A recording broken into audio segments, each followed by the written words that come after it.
Hello, everybody, and welcome to Encounter Roleplay. Hello, everybody out there watching live on Twitch that is with us right now. Hello to you. And if you are watching this on the YouTubes from the future, make sure you join us live next time. You can catch us on Sundays. I forgot what day it is. On Sundays at 5 p.m. Eastern for this show right here, Apocalypse When. Welcome, everybody. We are going to get started here with episode 8, if you can believe it, y'all, of Apocalypse When. But before we do, very quickly, I want to tell you all out there about some of our sponsors who we love. First up is Fantasy Grounds, our virtual tabletop of choice. All of the roles that you see happening here today are using Fantasy Grounds, which you can try for free at fantasygrounds.com. It's very cool. It's a really cool virtual tabletop. It can do all kinds of things for all kinds of games, so check it out. Try it for free. See if you like it and want to use it in your games. Next up, we have Wayland Games. Do you like miniatures? I know you do. I do. We all do. You can get miniatures for all sorts of games. Dungeons & Dragons, Warhammer, all sorts of things at waylandgames.co.uk, and you can get them for 20% off, which rocks even harder. So if you need some miniatures, you're looking for some new miniatures, check out Wayland Games. That's waylandgames.co.uk. They have awesome stuff. And then there's Tabletop Loot. Our good dice friends. You like dice, we like dice. You can always use more dice. Don't let anyone ever tell you differently. Check out Tabletop Loot, who's also sponsoring us. They make great, wonderful, beautiful dice that you will love if you get them. And if you want to get some for free, when we hit 20 retweets of our live tweet for this show specifically, we'll give away a set of Tabletop Loot dice to one of you out there in the chat. So if you want them, retweet the tweet. Tell your friends. Tell everyone. Retweet it. And if we hit 20 retweets, we'll give away a free set of dice from our amazing friends at Tabletop Loot. And then finally, I'll remind you very quickly that you out there in the chat can interact with this game. If you donate to the channel, you can give us all kinds of fun stuff to interact with the game directly. Critical successes, critical failures, all kinds of other fun stuff. So yeah, do that. Donate and make us do silly things is really the fun part of that.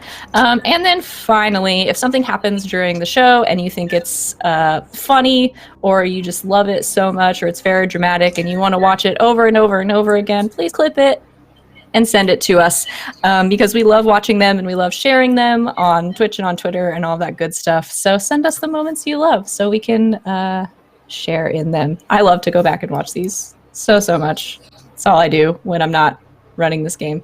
I mean, what? No, I do other things. Anyway, that is that stuff. So yeah, those are our sponsors and our tweet and donations and clips and all that good stuff. So yeah, we should talk about ourselves for a moment so you know who's playing in this game. You all know me. I'm Savvy Seaworth on Twitter and Instagram and all of the social medias. You hear me talk a whole lot, and you're gonna just keep hearing me talk even more. Other than this game, I also do a whole lot of streaming at twitch.tv/game nights. That's game with 2 G's and nights with a K, D&D and Monster of the Week and video games and all kinds of stuff. You can find me there. And I am running this show as the MC. Rob, who are you? Heck if I know, but I can figure it out real quick. I'm Rob, or Bonus Stage Rob, if you're feeling fancy or saucy or what have you. I stream things usually over on twitch.tv/bonus_stage_Rob. Lots of video games like The Witcher 2, which we did before this stream this morning. And Doom, when I feel like shooting demons and stuff. and a lot of fun multiplayer things that I can do with the chat. And I am also doing a D&D 5e homebrew on twitch.tv/runawayrobot_. If you were a fan of Learn to Play Ravnica Season 1 or Season 2, I mean, they're still pretty cool people, but Runaway Robot was Cyrus on that show, if you are familiar. I hijacked his channel, and now I make him play games with me. But yeah, that's what I got going on. LB, what you doing? Hi, I'm LB Hackamup. You can call me LB. You can find me on Monday or Sunday through Wednesday playing tabletop games, usually at night, but everything's on Twitter. I usually retweet and or tweet about it. You can also find me on the 27th, which is not this Saturday, but next Saturday. We're doing a charity stream for mental health on Indoor Adventures channel. I am running a Kids on Bikes game, and it's going to be spoopy, and it's going to be, traumatizing, all that fun stuff. GB. GB was on mute because he was digging through the war chest to find his grenade because I thought I might need it today. As you do. As you do. As one is wanting. I will be running games on the 27th. Also, I'm going to be running Dungeon World with a twist. The characters are all going to be anthropomorphic animals, helper animals for mental health, and I believe they're going to be hunting a monster called the Angry. And so they're going to try to suppress the anger of individuals and help people with their mental health. A subject that's near and dear to my health to my heart. You can find me on my own channel on Sundays. For the rest of my schedule, check out my Twitter. It's I retweet all my buddies' stuff more than my own, but I try. So look me up there, Graybeard's Tavern on Twitter. And over to Carla. Or Greek Sid. Hey. Both. I am Greek Sid. Christina Sid, Greek Sid. I am here by the grace of the Wi-Fi gods that I host, so I beg you to be me today if I cut out and sound like a robot. You can find me here on Sundays. I'm starting an Actions Incorporated game over in DM on Wednesdays. That's going to be fun. That starts this Wednesday. And on Tuesday over at Femsplain Cast doing Neverland 5e. It's Peter Pan and D&D. It's awesome. And I'm also going to be playing an Indoor Adventure on the 27th, playing Power Outage. I'm so stoked. I cannot wait. So come check that out too for a good cause. And yeah, again, I apologize for being a robot today at many points, I can guarantee.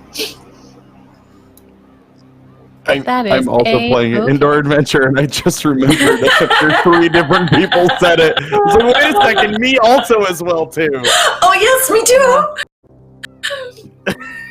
The lonely holdout. It's a D&D All game. right. It's a D&D game. Very good, very good. Yeah, everybody make sure you check that out. When is that, the 27th? Yeah. That's going to be super legit. And I'm very excited to see all this great stuff. But before that happens, we have a whole ass time travel game to play. So let us highlight stats, and then we have a couple of you now that have pre-session moves, which we will talk about in a moment, and then we will pick back up where we left off last time. So, stat time. Rob, we'll start with Verlo. Oh God, it's me. Who has the highest? Who do you have the highest history with? It's Carla. Sharp. Thanks, girl. I shouldn't have erased it because I know you got my back. Always. I'm gonna give you weird. I shouldn't have erased it because I know you got my back. It literally didn't change since last session. That's funny. I love it. All right, that's me, and then I get my stock because I know a guy who knows a guy who knows a guy who knows a girl who knows a guy. Get that stock. Maggie. Actually, everyone is tied on mine. Oh, interesting. Fight to the death. Yeah. I was gonna pick Traeger, but now I'm a little concerned. Yeah. No, I Yeah, you wanted can it so bad. I was going to kill the other player. So. I know. I'll and kill my that's why friends I'm for this. concerned. But yes, Traeger, go ahead. Oh, of course. Weird. We need every advantage we can get. We're fighting ourselves from the future. From different timelines, bruh. Yeah. Cool. All right, that's one. Do you want to pick one of the other two, or do you want them to roll for it? Rochambeau. Rock, paper, scissors. You're gonna be like Unshoot. Paper. Yeah, on a delay. One, It's gonna be two, great. I'm three. just kidding. shoot. Never mind. Just roll. Let's roll for it. Yeah, you guys roll 2d6. This is solid. Someone Roll roll for for me, please. Oh, All right, that one was Carla, and that one is Verulo. Ha ha! All right, Brulo. Go for He's it. done it. Hot. I was like, you know you want that one. thank you. Thank you. All right, Trigger. Oh, Verulo and Carla are tied on my sheet. Oh. Okay. Hard. Yep. Thank you.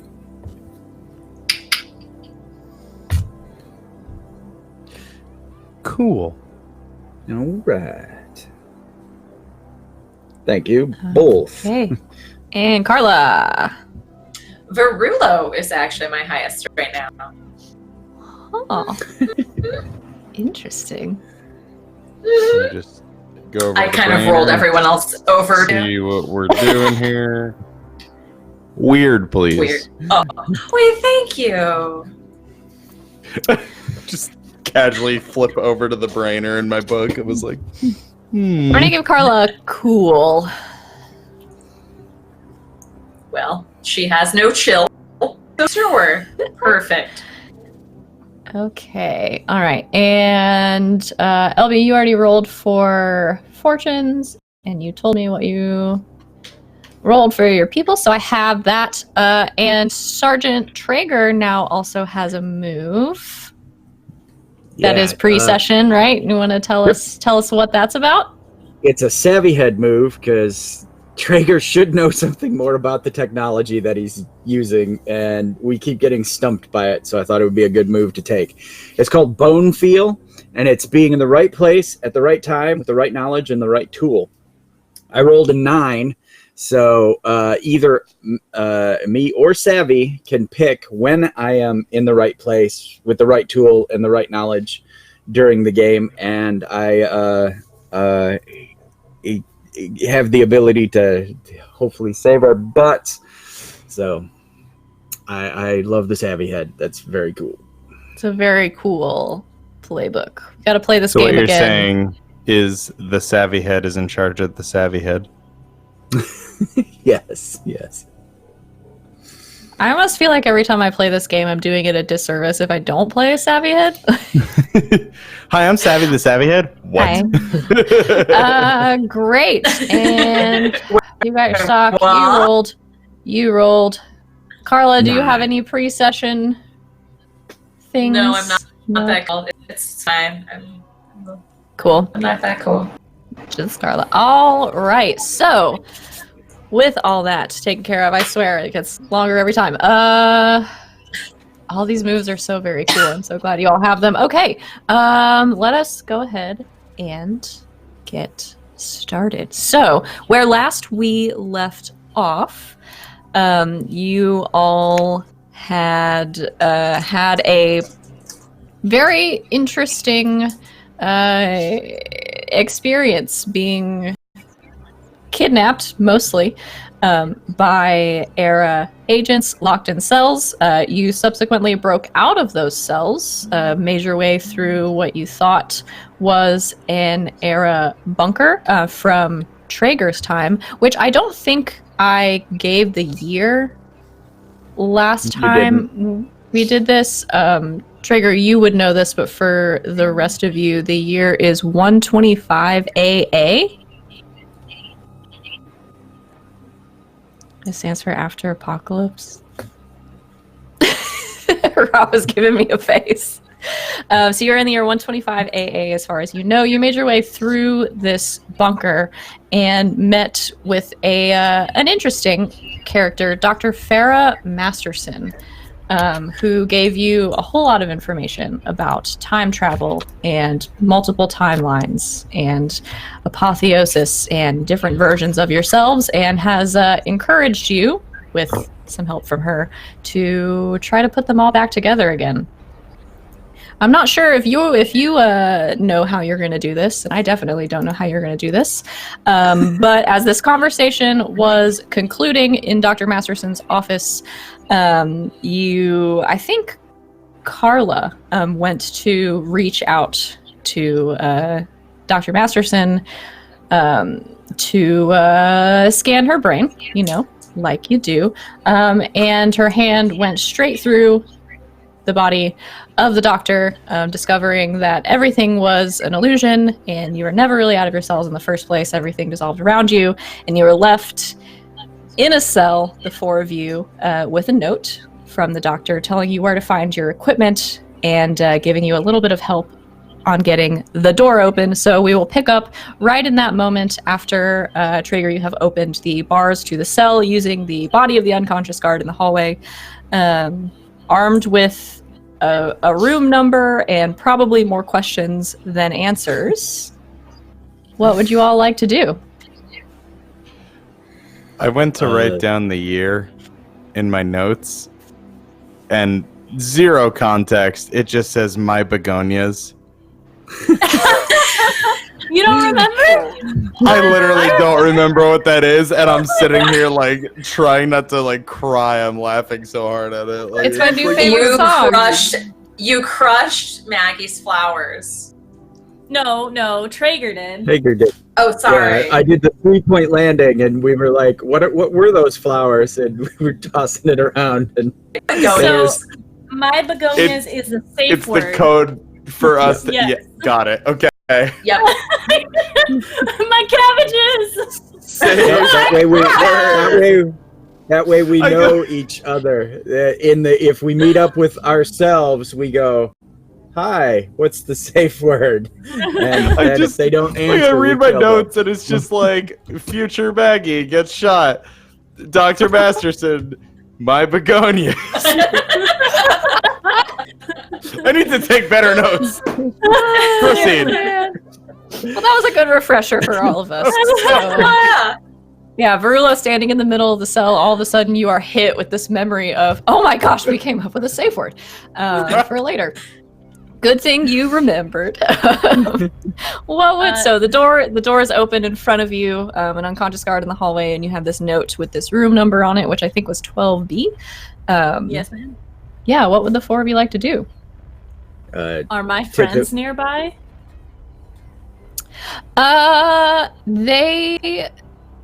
They still feel a little distant to you.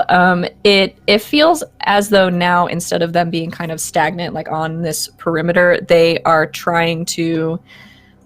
It feels like they're trying to move closer to you. Like essentially, they're trying to like squeeze through some kind of like barrier. So you can feel them kind of moving around and trying to make their way towards you. But something's been sort of keeping them at bay. Okay.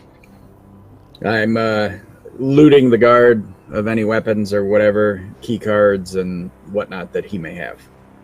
Okay, sure. No key cards. He does have a communication device that you're relatively familiar with, and a couple of guns, and then also there's a knife in his boot. He's prepared. Is it my knife? It is not. But it's just a knife. He thought he was prepared, but apparently not enough because he's unconscious on the floor in the hallway. So great job, guard man. You did great. But yeah, you can So take his just things. borrow that. Oh, I mean, he has a boot knife, so I'm just well pass it on. restart.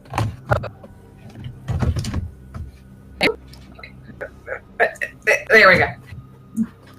Are we in our normal clothing?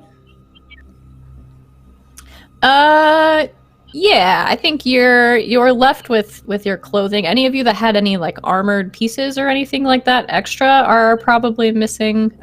But no like prison jumpsuits or anything. Cool. Is my corset knife still there? Where do you keep a corset knife? It's in the bone. Is there a It's like a I was gonna needle say- knife. like Where a everyone like a I don't remember if pocket I've for pulled it out that? before. I No, don't it's- think it's- I knew that existed. Okay, so in this is a fantasy thing, but in the boning channels, instead of putting boning all the way down, you put a very thin sheath. So it's like a stick. Yeah, it's like that, but thinner. So it's more like a needle type thing. But if we hadn't talked about boning channels. Yeah, I'm gonna say that's Pay that's still extra there. on cable. I think that probably made it past whoever it was that took you. That's probably still there. That's really cool. boys. I didn't know that was there, but I love it. Oh, sorry. I thought I brought it up at some point, but no. Anyways, You might have. yeah. It Moving. came sure. up in Maggie and Verulo's encounter. What is that? Is that not what we're doing? Okay, sorry. It's insurance, is what it is. Yes, we should probably move down the hallway, guys. Half an hour in. Let's go. All right, Yeah. down the hall. All right, so you make your way down the hall. It's relatively empty. There are a few other cells down here. And I'm going to say, Traeger, for the most part, I think you have at least a basic understanding of how this place is laid out. Things might differ kind of from bunker to bunker, but for the most part, these facilities are pretty much all laid out in a similar fashion. So you, having a relative idea of where to go, start making your way down the hall. You don't see anyone else for the time being, but towards the end of the hall, there are a couple of doors with numbers and letters on them that are essentially going to be used as storage for confiscated items and things like that. So you can make your way to door 12B. And let's see. All right, so you make your way inside the store. Check for All right. traps.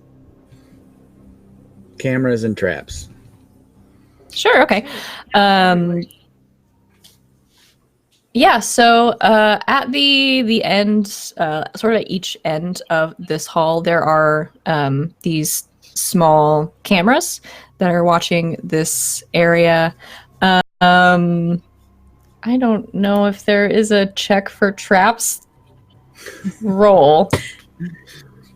Well, read a sitch sounds like the best thing for that. Probably Sure, the yeah. closest thing, I guess. Yeah. Anybody that wants to roll read a sitch, one of you can do that. Read that sitch, boy. We were all looking at you because it's a sharp thing, isn't it?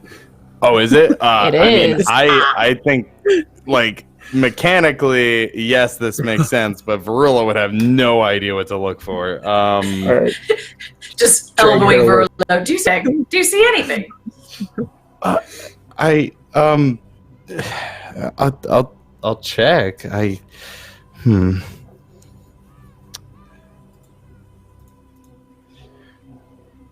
I ain't seen shit. That's a 7. All right, that's a 7. So you would get to ask one. So do you want to ask, are there any traps on this door? Or You know, that sounds like a pretty good idea, GM. Yeah. I would like Yeah. to. I would like to do that very thing. Okay. I thought of that all on my own. Who's in charge No. here? The door. Tell me who your leader is. The door remains silent. It appears to just be a door. You don't see anything super suspicious about the door. On further consideration, this does in fact seem to be a door. All right, so you pop open the door. For it. And rocks fall and everyone dies. No, just kidding. There's nothing wrong with the door. It's just a door. But I can't believe that I have scared you all to the point where you're checking the doors for traps now. So good job, me. I guess. We have trust issues. So you you open the door, and in this room, it is essentially a equipment storage room. There are lots of sort of boxes and crates sitting around, some things hung up on the wall, confiscated things that aren't in use anymore, that kind of thing. You can take a couple of minutes, kind of go through the things. In one of the large crates in one of the far corners of the room is your stuff. Woohoo! All right, so you can gather up all your gear, and as you pull things out of this crate, at the bottom of the crate, you notice a few things that are not yours, but there is another kind of folded little note sitting on top of it. It's sitting on top of a small, just a few inches big square, like a... I have totally... The data Lost. slates? Or- Yeah, that's kind of like that. So a small kind of device with a screen, and underneath that are four. Traeger, you would probably recognize these. They are pieces of equipment. It's a mask. Essentially, what it is an anti-radiation mask. So very rarely do people ever go outside of these bunkers for any reason, but when they do, they wear these on their face to keep from melting. And he immediately starts handing them out, and he's like, "These are rad masks. They'll keep your face from melting you if we have to go outside." And the note says, There's another note from Dr. Farah Masterson, and it says, "You'll need these. Coordinates are in the slate. Come find me. Dr. F." I'm sorry, I- melting? "Yeah, I guess we're kind of past the whole shouldn't tell you about the apocalypse thing at this point. It's bad out there. Rad runners, you guys might know them as zombies. Wasteland, desert, natural resources. The sun is blazy hot. We live underground.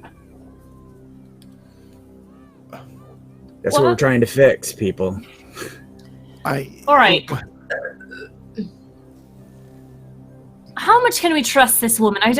We don't even know her. We really haven't even met her. Why are we following her? She's already orders? tricked us once. Totally agree with you guys, but it's better than being here and being put back in a cell. Where are the guards? Probably beyond this facility, or part of the section of the facility. In your time, do your prisoners not need to be watched? Well, she took care of this for us, and I'm sure that this is part of her lab, not part of a normal prison area. This is probably an abandoned bunker, or mostly abandoned bunker. That's my guess, anyway.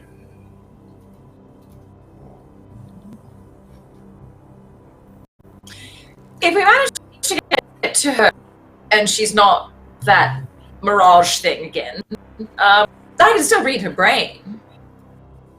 So, Right. But Let's what if get this to is a her. mirage thing again? How do we not know that this is the same thing that we just got out of? Why were we in a cell together? Perhaps she's testing us. I mean, Carla has really the only way that we can be sure what she's saying is true. So until we catch it's her, the only honest look we'll get into what actually is going on is in her mind.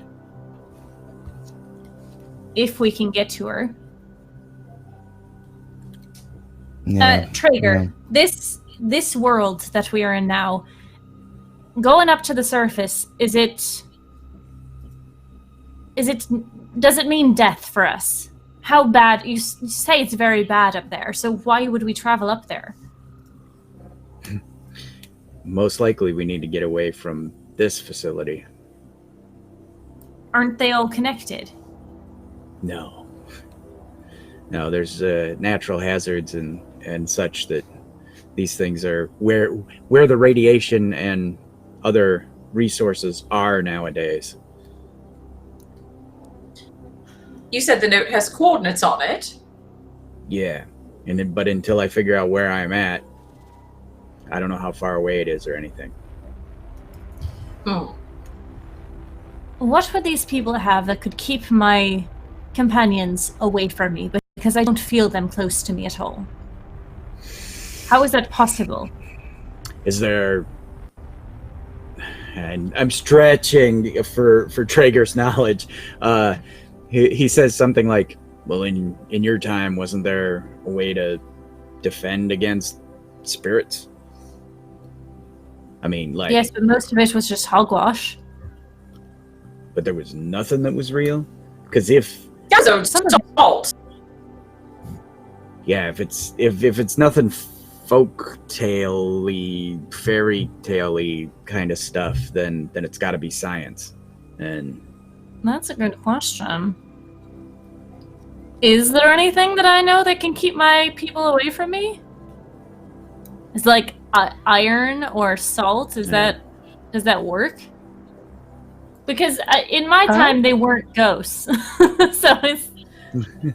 I don't think you know. I mean, Okay. I think everyone has probably heard, the stories of, put a salt line in front of the window, or, the iron fire poker and stuff like that. But I don't think you know. I don't know. Not for sure. My companions weren't dead in my time. well, I'm glad they are now. As he's saying it, he realizes what an ass he sounds like, but he says it anyway. They have abilities that we utilize appropriately. I'm glad. I'm sorry. Sorry. I'm glad they're dead too. They're extremely useful. I think He what he's says it. saying is that we're thankful that we have your help and theirs. Yeah. I'm just going to say something what like we that. shouldn't. If they were alive, You're right. They wouldn't be very useful. I turned into a robot. So, I mean, this is all we got. Or we can I'm willing change to follow it. the plan anytime. But she's probably watching so that she can then pit us against the others in some weird cat and mouse. So I would say let's try to be prepared for that. All right. Also too, the fact that it's stringy, not loopy, is good, because that means that we aren't, when we meet future us. And Traeger's thinking hard. Veins are popping in his head. When we meet future us, they won't be more powerful than us necessarily. They may be differently powered. Also, killing ourselves isn't detrimental to killing them. So, no suicides. And he looks real stern about that, like, don't kill yourself. Right. He just tried to pep commit talks are suicide in the always- last battle. Your pep talks are very inspiring, Sergeant. That's what my squad used to say. That's why they called me Happy. Move out. It makes lots of sense now. We load Other up on our equipment? Sergeant Happy Traeger. Traeger Happy. Ha ha ha. There's a pun in there. I didn't actually. And as that occurs to Verullo, he hands him the little pop gun that the guard had. He's like, "You might need this." What? Oh God, I don't know how to use this. Ladies, I- Why don't I take it and then I'll give him one of my knives? Yes, that. and Traeger checks it. All right, yep. There you go. Thank you. So this one, Verullo, you point the pointy end toward the person you want to. Traeger does smile and turn around. Verullo holds up the dagger that he's had the entire time and says, Oh, you already know. I Wonderful. don't think much has changed in a couple of centuries. I think I've No, fair enough. Okay, good. This is fun. Starts waving the gun around. Please don't point it toward me. All right, let's go. No, we move down the hall. Okay, all right. Real quick, was there any other like foodstuffs, rations? Can I armor like fill my utility belt that I had and stuff? Yeah. I All think you can, if you quickly dig through a couple more of these crates, there's some boxes of the rations that you're used to, and any kind of small stuff like that you're missing. You can re-up on. All right. Cool. I would say there's probably also a first aid kit or two in here. Okay. So if you were wanting to take some things, like there's some small, things, nothing extreme in there, but just some small first aid kits. Probably, Verullo, not the stuff that you're used to working with. But Yeah, I was going to Traeger, ask, is you know that what this the stuff is. equivalent? Yeah, is it like the equivalent of like what would be a stock for me to spend, or is it something for them to use independently of my angel kit? Either way, I think you could treat one of these. Let's see, there's two of them in there, so you could treat one of these essentially as like two stock. As two stock, okay. If you wanted. Yeah, if you guys want to hang on to them, I have my kit just in case. I mean, I don't know, up to you. it's probably better you have the stock. But Okay, yeah. Maggie, what? Out of character, we good? Okay, all right. You had that devious look. I thought you had a plan. So I've never had a devious look in my life. I don't know what you're talking no, about. Never once, not a once. Never. Never. All right. And Savvy, I've just been using my utility belt like the adventurer's pack in Dungeon World. It's got 5 uses, and then every time we restock, I just kind of re-erase the marks and Yeah. Okay, Yeah, that's totally cool. fine. Yeah. All right. So All we'll right. start The Geared square in my manual is the stock square. the stock square. All right. So geared up, things acquired. You have these masks now and this data slate given to you, which you can power on. It doesn't have a whole lot of functionality, but it does have a map type program on it, in which it has got your current location and these coordinates, which are about 3 miles from where you currently are. So you head back out, and an assumption, I think, Traeger, you can probably make the assumption that you are down very, very low as far as the levels of this bunker go. So up is your best bet if you are wanting to get outside. So we're gonna attempt to look for a maintenance elevator, because usually they're out of the way and they usually cover the whole gambit. Sure, it'll be okay. probably their fastest ride up. Yeah, absolutely. I'm gonna have you roll. Let's see how easily this goes down. I'm gonna have you roll to read a sitch. Okay, and that is sharp, right? Yes. Mm-hmm. Oh, yeah.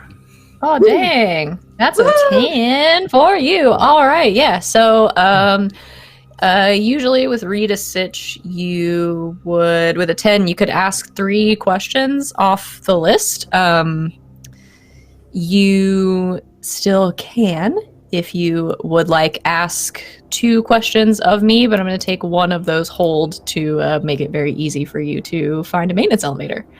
Perfect. So there are some other things you can ask, which is, what's my best escape route, way in or way past, which enemy is most vulnerable to me, what's the biggest threat, what should I be on the lookout for, what's my enemy's true position, and who is in control here.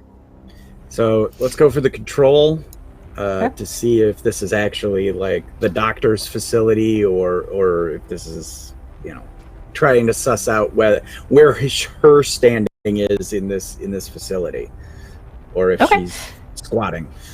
Yeah. For who's in control here, with the nature of the cell that you were being kept in, and the fact that there was a guard down there, with the amount of equipment and everything that was being kept in those rooms, this seems to you to be bigger than just a lab facility. This is probably one of the larger bunkers that you are used to.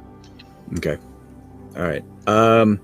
And then help me out, guys. What else do we need to know, you think?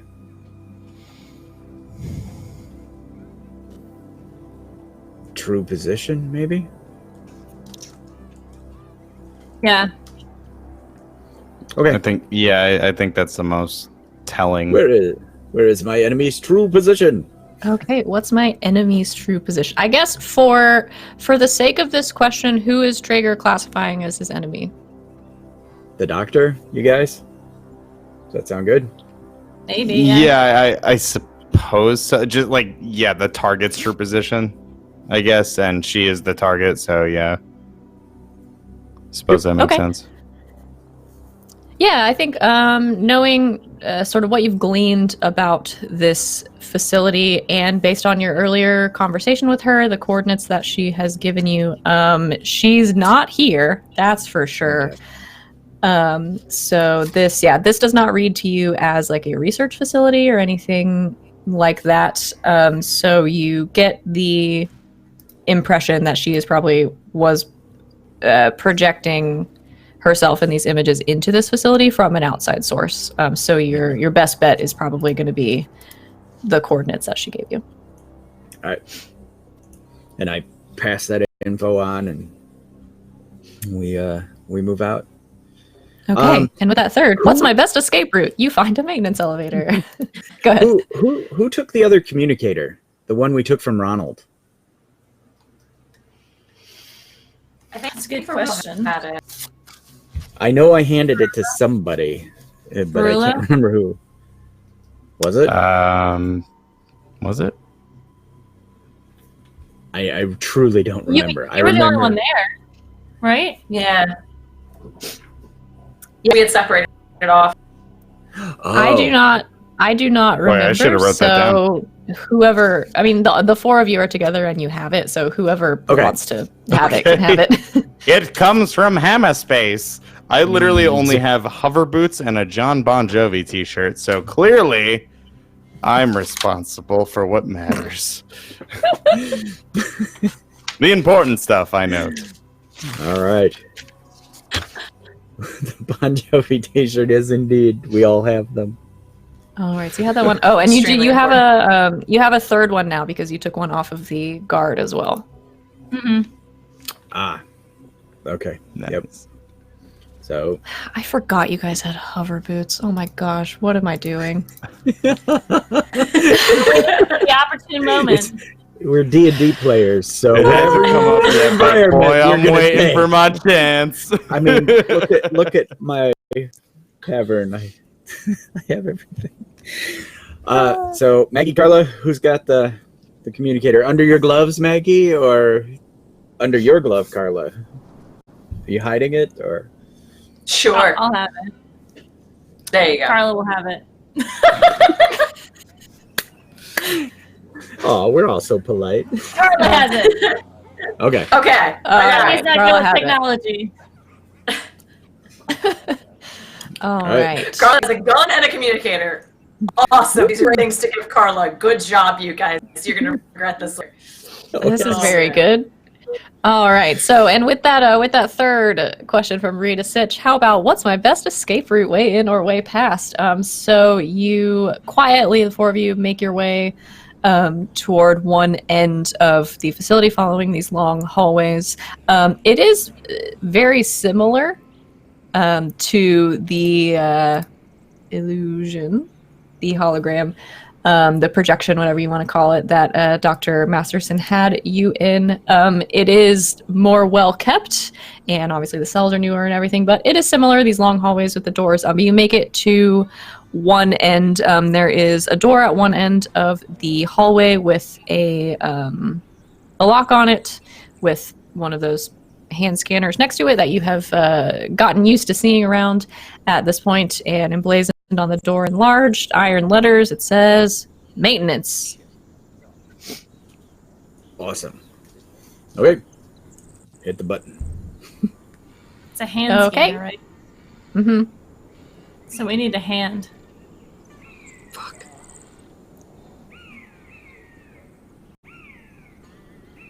Take a chance. Why and don't use you go mine. back and get the other guy? Yes, that's grab the his plan. body and lug it back. Look at her back.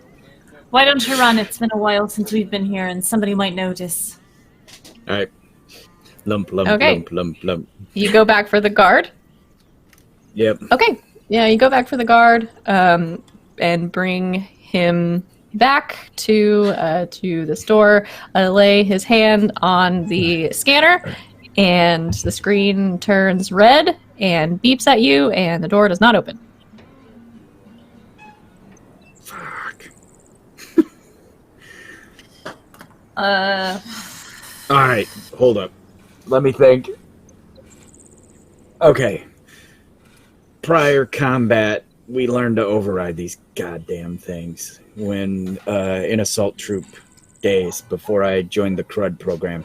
I'm gonna spend my hold and Okay. be able to jump to beat the tech on this on this elevator. Okay, Woo! sure. So you Spend it. are in the right place, the right time, with the right knowledge and the right tool. So I think you think back a moment, and you remember a way to override these. Do you have any idea how you would do this?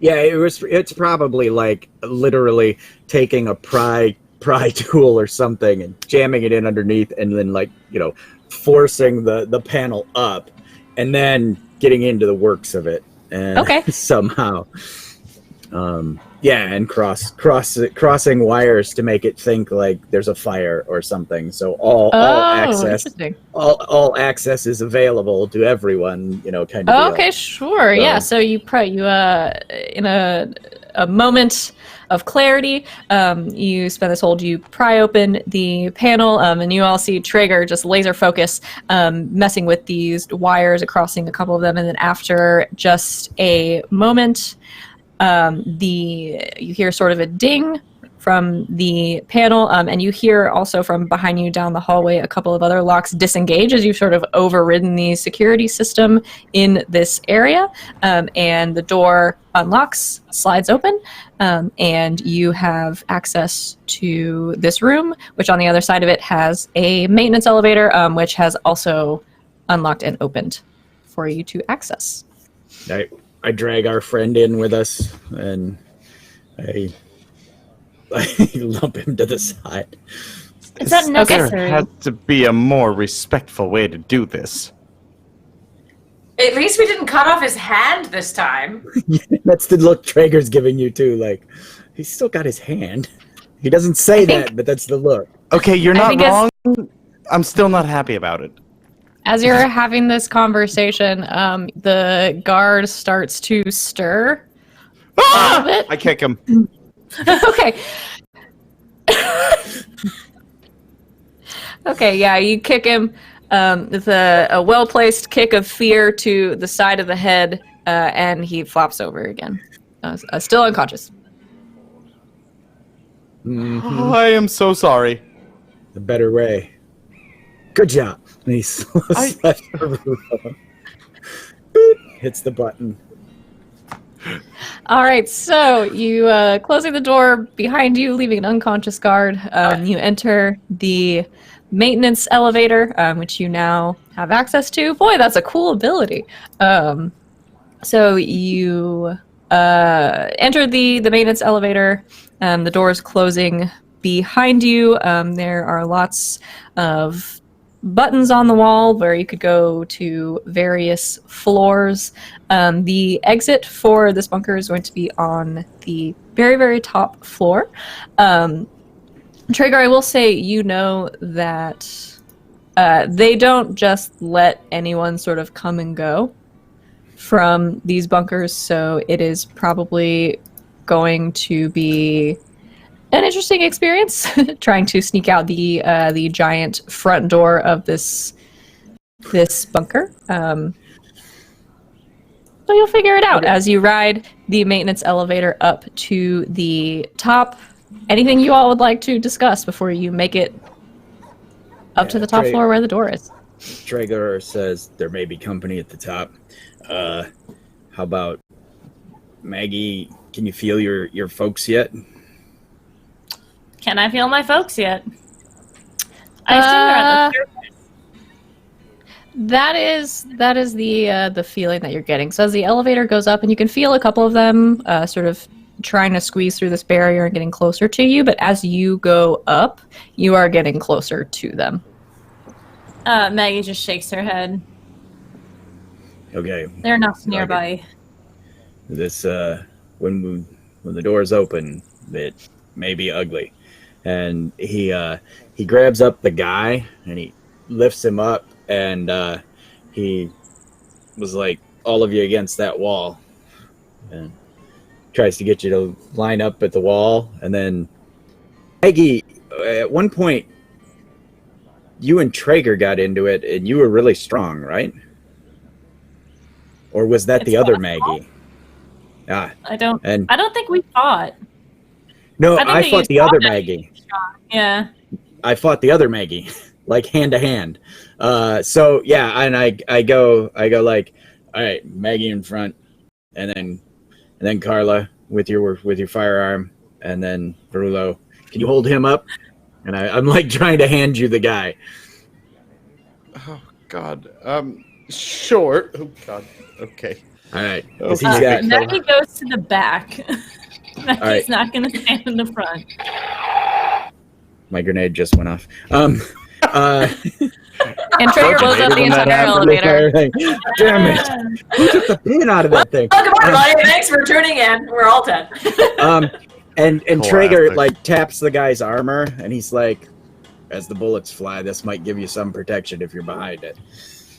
Plus his flesh. And then Traeger will take a knee and and totally assault weapon up, ready to fight our way out if need be. Okay. Okay.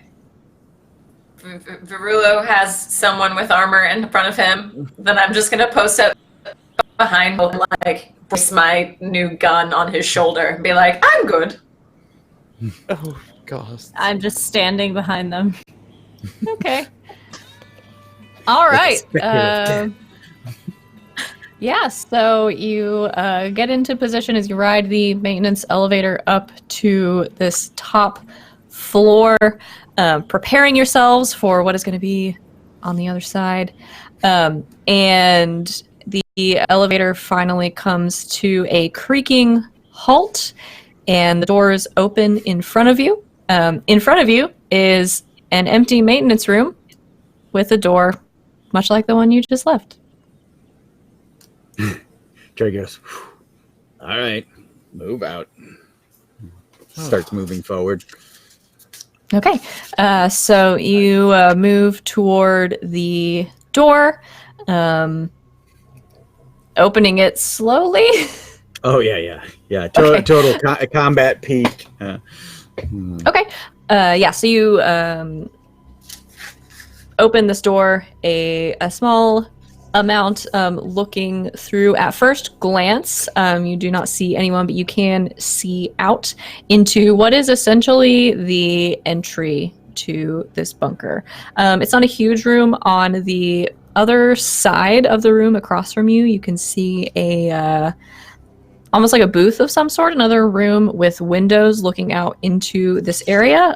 This is probably a security booth of some kind. And on one wall, to your left, as you look out this door, you can see a huge round circular metal door attached to these large mechanisms on the ceiling and a control panel on one side. All right, so that across the way is a security booth. If the good doctor has truly helped us, that booth is empty, and we can get out of here by that control panel. Now, if that is not the case, yeah, all hell could break loose. And Would you like me to know go how- over and speak to them? that'd be fantastic. Maybe send one of your peeps up in there first. They're not here. I've said that. Maggie's going to adjust herself and then start walking gingerly over to the booth. Okay.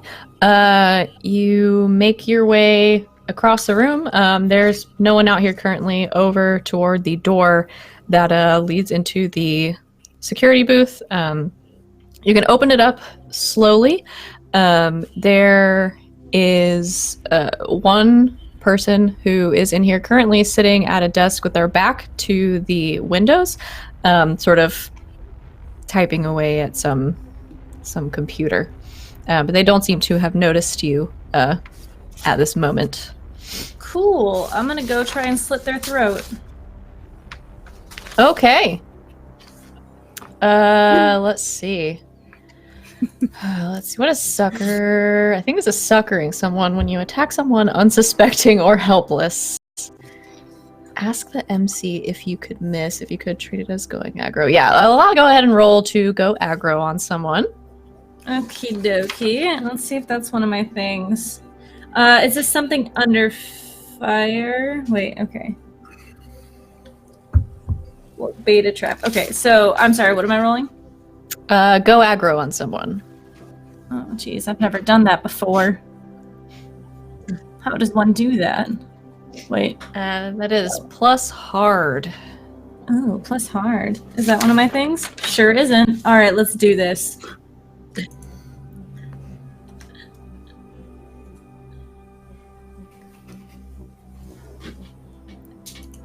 Okay. That's a 4. The rolls have finally failed me.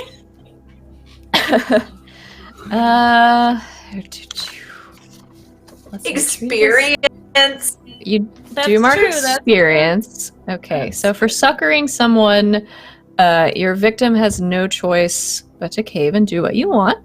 But you rolled a 4. All right, we'll hit the middle ground here. So Maggie, you make your way quietly into this room and sneak up, trying to, as best you can, remain quiet behind this guard person who is unsuspecting, and you reach around the front of them with a knife and attempt to slit their throat.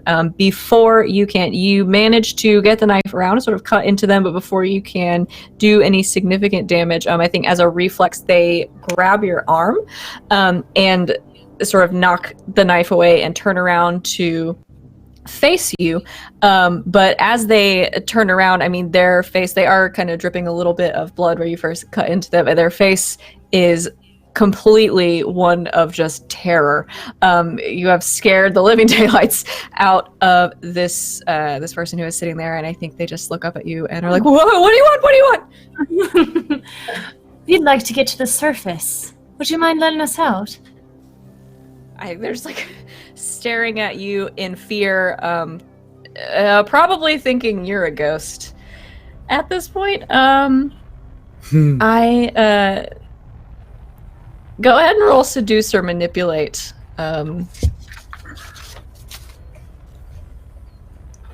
one I roll plus weird. Thank you. Yeah. Okay. Yeah, an 11. So I think you ask this of them. They are just kind of looking at you, this mix of like fear and confusion across their face, and kind of clutching at their neck a little bit where you have nicked them. They're like, why? Why would you want to go out there? That is where I am beckoned, and that is where my friends are.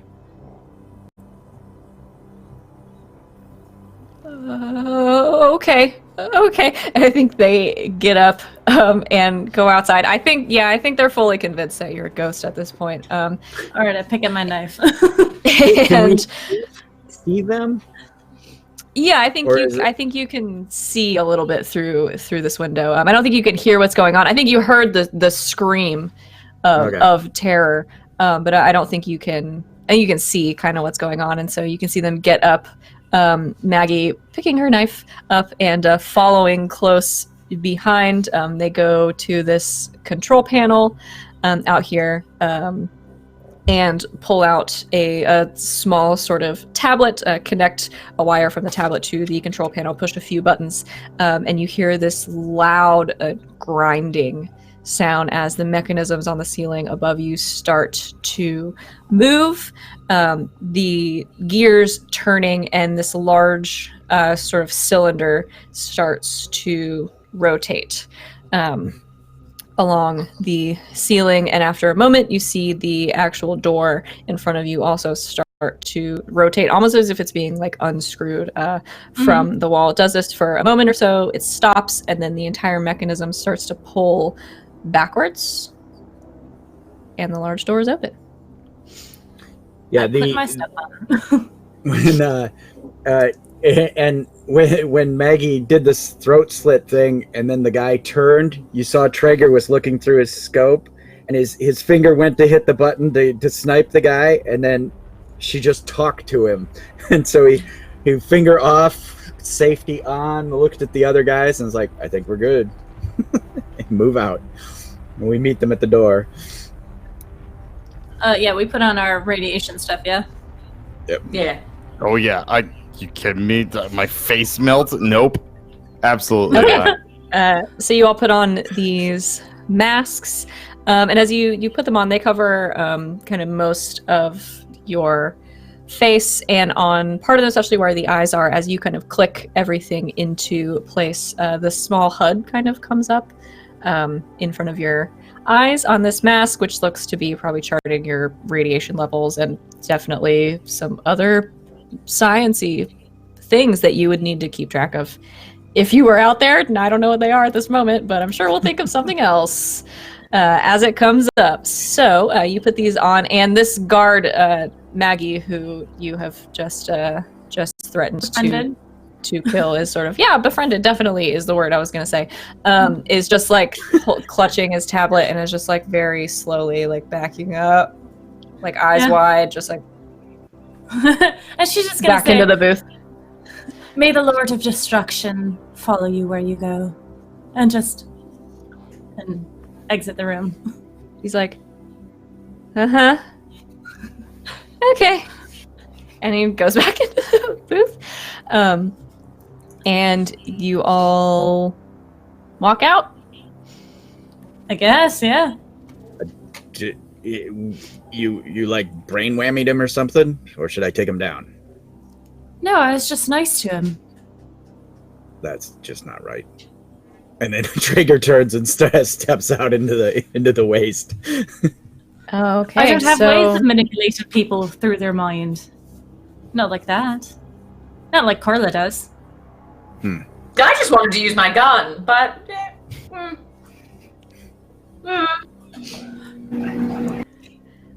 All right, so you step out through the large door into a long tunnel, at the end of which you can see sunlight.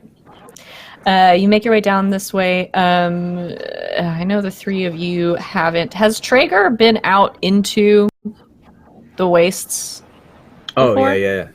Yeah, he's had survival training out there and bunker assault training. Because sometimes one bunker decides that it's not going to be part of the collective anymore. And so, particularly once he went into the CRUD program, they learned to assault other bunkers. Okay. All right. So, Traeger, a familiar sight for you. The other three of you, probably a little taken aback at what you see as you step out at the end of this tunnel into the bright sunlight. It is hot out here, and it was hot in Miami, and it was hot in Las Vegas, and it was nothing like this. It is almost unbearably hot. The air is stagnant and a little stifling as you step out onto the sand of the wastes. You are looking out at the definition of a wasteland. There are off in the distance sort of broken, crumbling buildings, long forgotten, little to no plant life. Out here, it is like a desert. Unforgiving. Yeah, if you've got those grav boots, you might want to put them on. Even the abyss wasn't this bad. What the hell happened? So, that happened in Las Vegas with the bombs. This happened everywhere? Well, it started off, and Traeger's gonna go into the tale of the past, and but first he's making sure everybody gets their damn grav boots on, because if you're wearing any normal footwear, that sand's gonna get in your boots or shoes and burn the hell out of your feet. So he's like, at this point, he's like leading a squad. You gotta do this, and then this. It is. Walking out here, I think the other three of you can feel it. Walking on this for any length of time, eventually your shoes will melt. It's hot. Mm-hmm. Right. Yep. Hover boots on. And he, like I said, he'll even do a thing where he'll kind of crouch, and so if you need to lean on him or sit on his back to get your boots on without burning your feet, he'll do 100%. that. I have to And undo then, the 100 buttons on my shoes. So 20 minutes later, when Maggie has one of her boots off. Plenty of time to tell the tale of the past. So, in times long past, the resources of the world, right, the greed of people rose, and resources began to become thin. They started using up the planet, basically. And as that happened, people started to weaponize and bunker up. And some of the weapons that they used changed people. They started experimenting, swapping out genetics. Not like the nanites I have, but, just trying to make people better. Or trying to make people so they could survive underwater or in harsher environments. And as things went along, people lost it, became monsters, feral creatures, cannibals. These cannibals ran in packs, zombies, if you will. And, well, to defend themselves against the zombies, Carla, nukes. The nukes were used. Except that technology had moved on, too. So they had... And he starts naming some stuff like beyond hydrogen bombs, beyond neutron bombs, things that would destroy places but not destroy the buildings and stuff like that. he goes into all manner of just biblical like horrors from the times past, and hence the sun started to burn us up. We tried a few things, or I don't know what they're actually called, but they tried to recloud the planet at one point, which threw us into an age of darkness for, I guess it was, well, most of my grandfather's life. They lived in the dark, and we were forced to move underground. That's the beginning of the bunker cities. Yeah, that's the history. The bunker cities are only 125 years old. Beginning of time for us.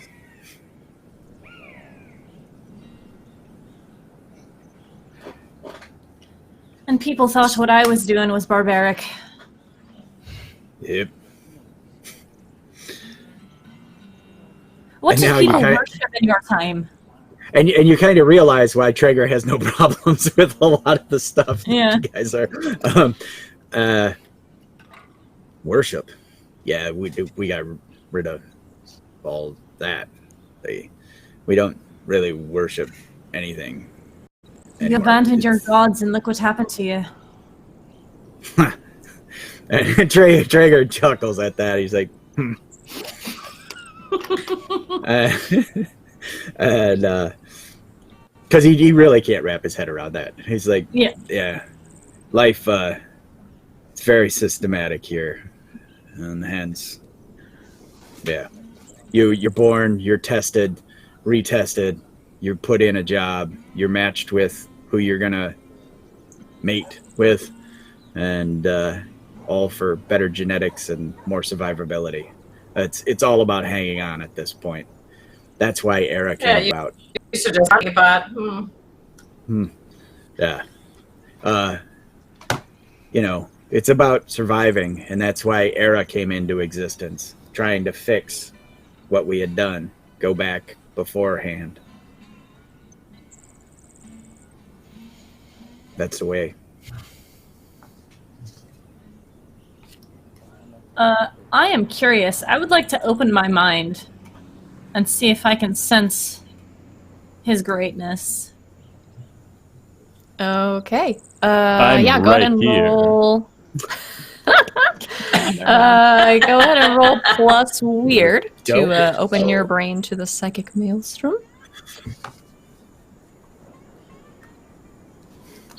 11. 11. Oh, What? hey. All right, as he tells you something new and interesting about the current situation. All right, so you open your mind, and you sort of reach out, letting down those barriers, or reaching out into the maelstrom beyond. A familiar sensation for Maggie at this point. You do feel as you step outside of the bunker, your friends sort of closing in, no longer blocked from you now that you're out in the open, and you reach out to try to find that that presence that has been watching over you for so long, and for a moment you don't feel anything, and you keep reaching, and finally you encounter something that feels familiar. It feels far away, like you're having a much harder time reaching it than you usually would. He is there, but distant, and it doesn't feel as if he is like fully connected to what is going on around you. Mm-hmm. Interesting. Shit. Okay, that sucks. Yeah, Maggie's eyes glow green for a little bit, and then she returns, and she's just like, the human race. What a foul bit of creature we are. Yet, Under have different creatures- circumstances.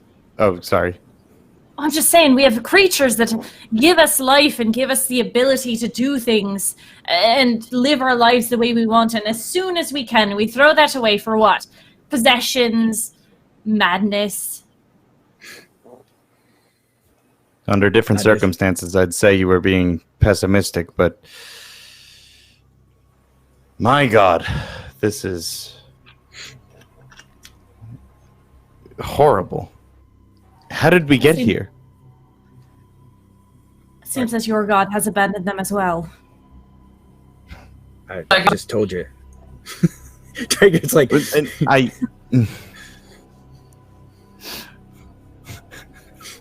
Just sorry, dude. I'm Maybe a this is breaking a good character time to all take a stream, break. but it's I know. always you. It's always you. Yeah, Savvy, you want to take that break? So we Oh, can get yeah. ourselves back together. Suppose we should. Yeah. You guys want to take a quick bio break? All right. Let me get. Okay. Yeah. Quickly. We are going to take a break, everyone. To compose yourselves. To for real, take a quick bio break, refresh your drinks and ourselves, and we will be back with you in just another couple of minutes. Thanks for sticking with us, and we'll see you in a few, everybody.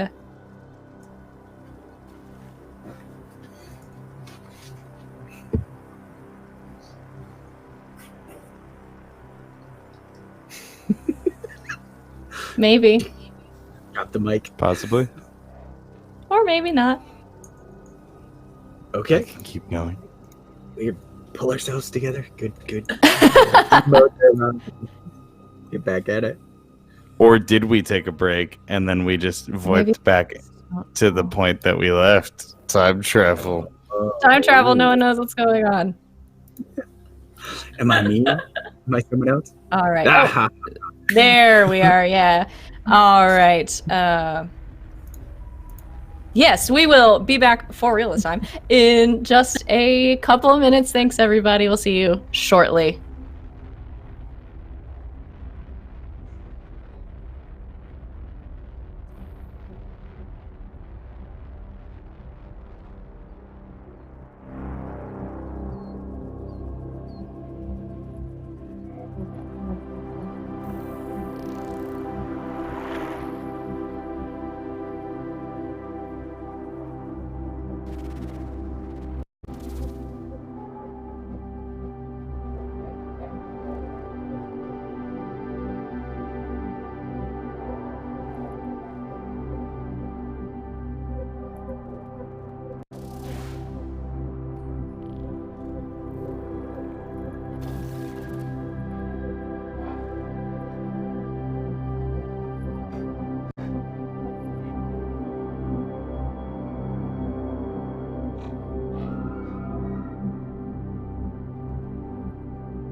And we're back. Hello again, everyone.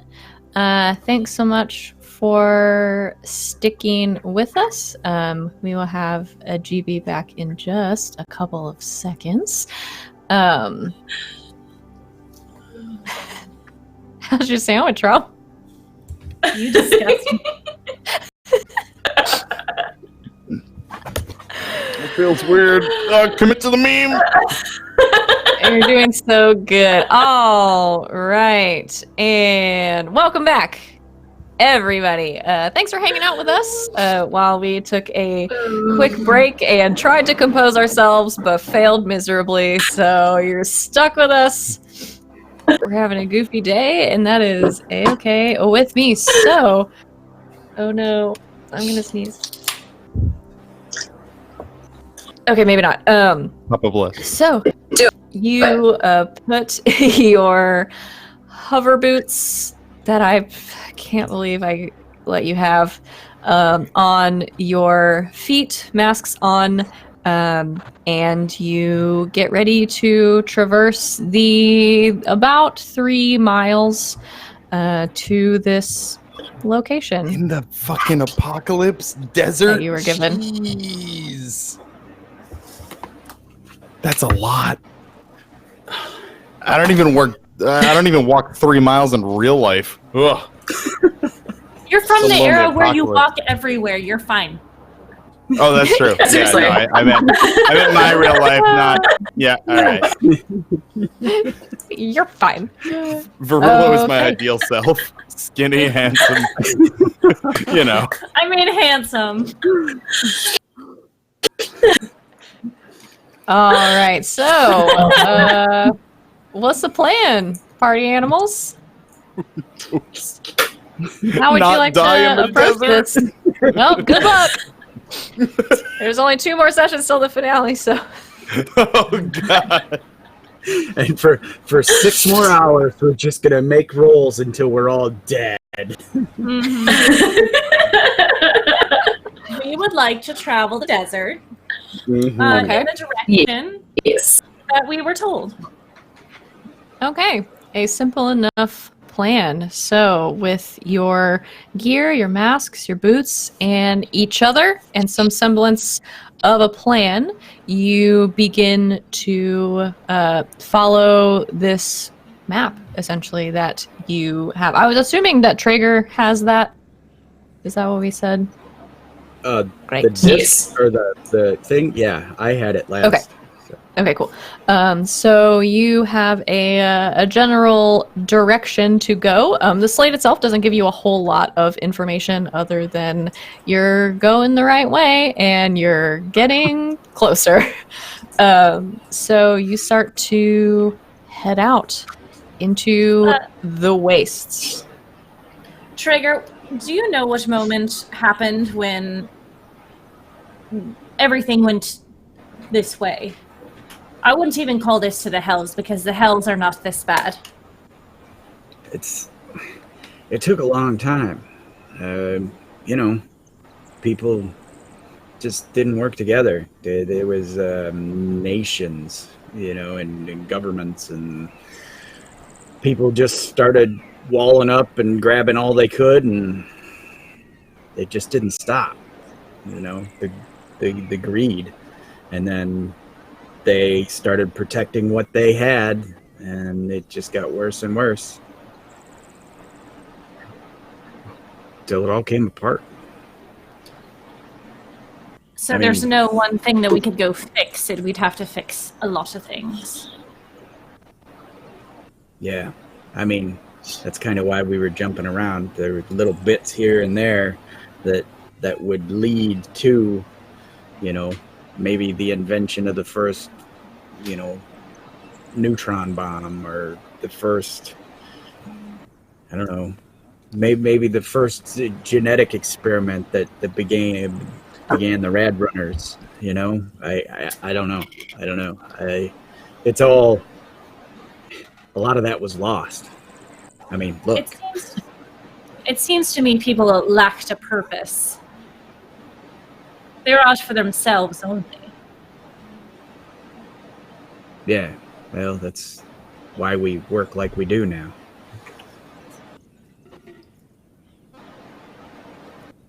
I think if we gave them a purpose, they would be able to follow that as opposed to their own selfish wants.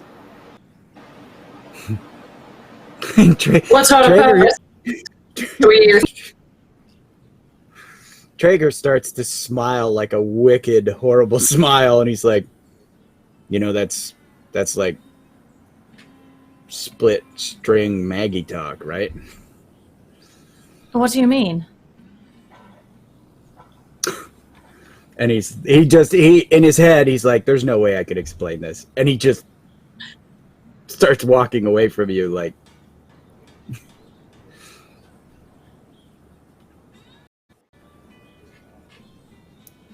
All right. after he paces out a bit, he kind of yells back like,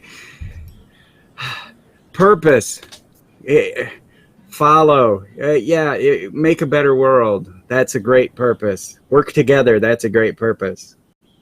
And yeah, he just stays out front for a little bit. Maggie just nods. Yes, it is. He's afraid of you in a little bit. There's a little bit of fear, like, this is how it begins, and I'm going to have to shoot Maggie again, is what he's thinking. Oh, no. All right. So as you're having this conversation, you start making your way, Traeger in front, out into the wastes. Let's see. There's not a whole lot out here for you to sort of get cover behind or anything like that, so you're pretty exposed for the most part. You travel about halfway there, about 1.5 miles or so, before you start to encounter what you originally saw off in the distance, which were some long abandoned buildings. Many of them are there's little left of them, but the farther you go into this complex, or what used to be this complex, or this city, or whatever it was, some of them are more intact than others, and you can see kind of off in the distance there are a few relatively tall buildings that are they're crumbling and they're old, but they are still for the most part intact on the outside. You still have a ways to go, but it looks as though another 1 mile or so that direction towards those buildings is where you're headed. So I was going to say you walk, but you don't walk, you hover. There, the mental image a I have. walking element. You propel yourselves just Air skating. an inch or so above this hot sand. The four of you making your way towards these buildings. As you do, you start to hear off a little ways off toward your right, sort of out in the sands, a sound. It sounds a little bit like grumbling at first, but not like an animal, more like an engine. And as you all hear this happening and you look off to one side, the sound is getting louder and louder, and you can see a few shapes out of the waste moving towards you. They're a little ways off, and they're moving towards you very fast. The sound is getting louder as it comes towards you, and whatever these things are kicking up clouds of sand as they move in your direction. What would you like to do? Traeger, are these those rad, what'd you call them, runners? Yeah, hold up. And he rips out some binoculars and looks across the sand, starts range finding to see what we're dealing with. Okay. Enhance. So you pull out these binoculars, zooming in and looking, and Traeger, I do not think this is something you have seen before. You're familiar with the Rad Runners. You're familiar that there are some packs of these, roaming kind of feral humans out here that used to be out here. Some of them survived and have lived out here. You're familiar with some of these kind of mutated creatures, also animals that live out here. I don't think this is something you have ever seen. As you look through your binoculars and you see 3 vehicles moving toward you at a quick pace. They are they are old and they're cobbled together, and they look like they have a lot of pieces of maybe things that you are familiar with or have seen before, but they are sort of ragtag and with a bunch of elements smashed together, and there are people in them driving these vehicles toward you. And as they get closer, you start to hear kind of over the sounds of these engines yelling and whooping and hollering as these vehicles drive your way. And I'll pass the binoculars to Maggie, and I have them focused all the way out to the range, and I'm like, they're people. Some kind of people. Pass them towards Carla. Oh, I thought you said people couldn't survive out here. Yeah, I don't. What kind of people? This is something new. That's why I'm handing it to you guys to... He doesn't say that, but it's like, help me with perception. He just says there's some kind of people. Yeah, you pass them to Maggie, you take a look, you pass them over to Carla, and as they're getting closer, Carla, I think you bring these binoculars up to your eyes, and you start to be able to see the several people that are hanging off and driving these 3 vehicles. There's one driving each one. There are a few sort of either on top of or hanging out the windows of these vehicles. They are people, but as they get closer, you can see they look wrong. They're hairless for the most part. Their skin is all sort of weathered and wrinkled and kind of clinging on to their bones. They also, as they drive closer to you and you sort of focus in with these binoculars, have some kind of war paint or other sort of decorative things sort of covering them and their bodies. Most of them are screaming and hollering, and they are still driving straight towards you and getting close. Probably get the hell out of the way, or kill these people. Let's move. Yeah, I'll start laying down, covering.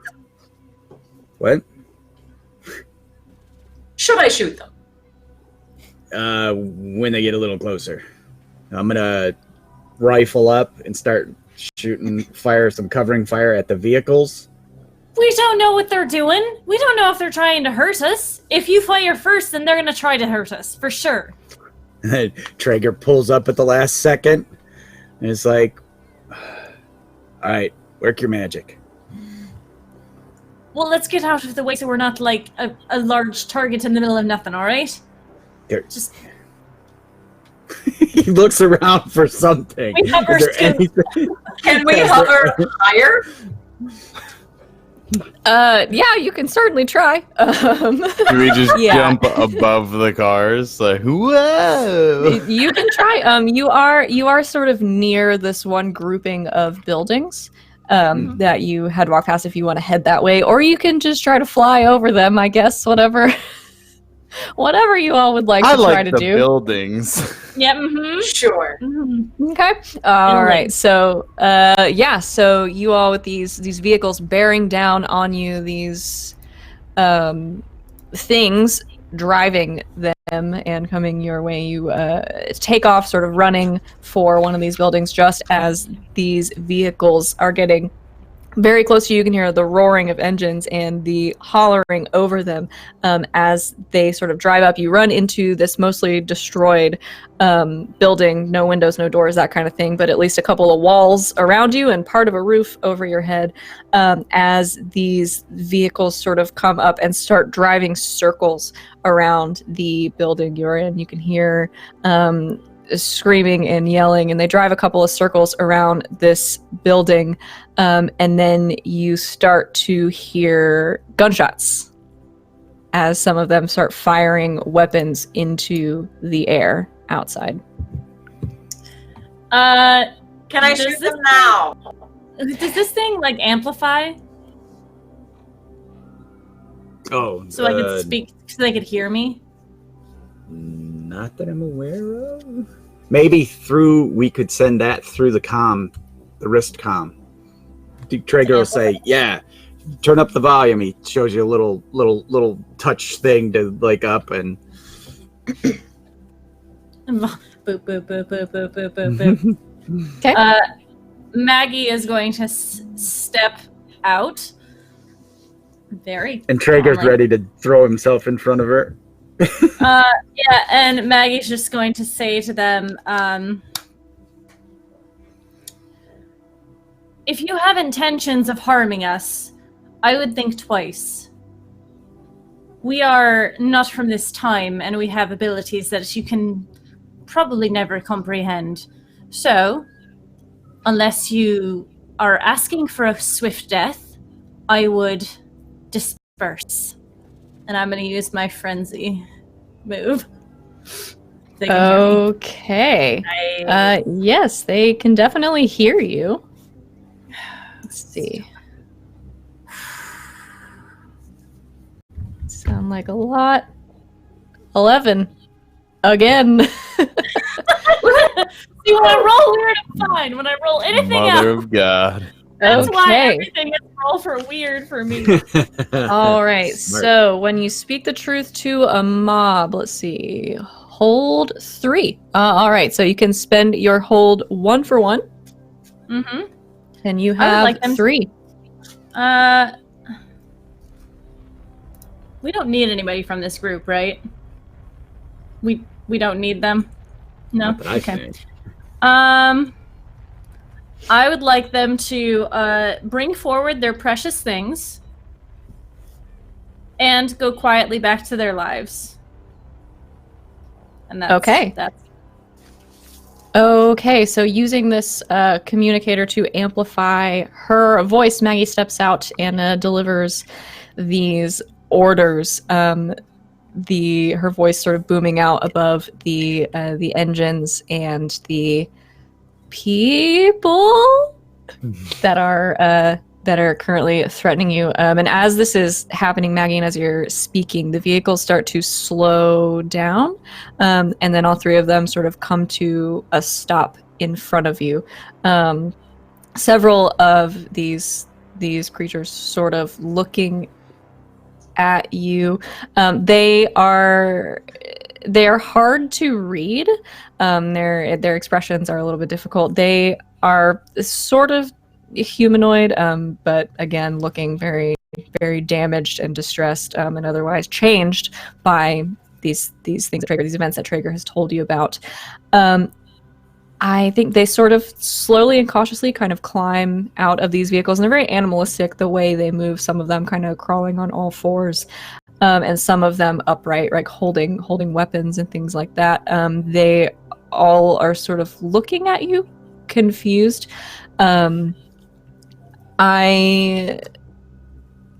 doesn't seem as if they fully understand everything you have said, and they don't talk back, but there is a little bit of kind of a look of recognition on their faces. They don't speak, but they all look to you. They kind of chatter amongst themselves for a second, and you can see in some of them, as you finish what you're saying, in some of their eyes, just this one flash of green.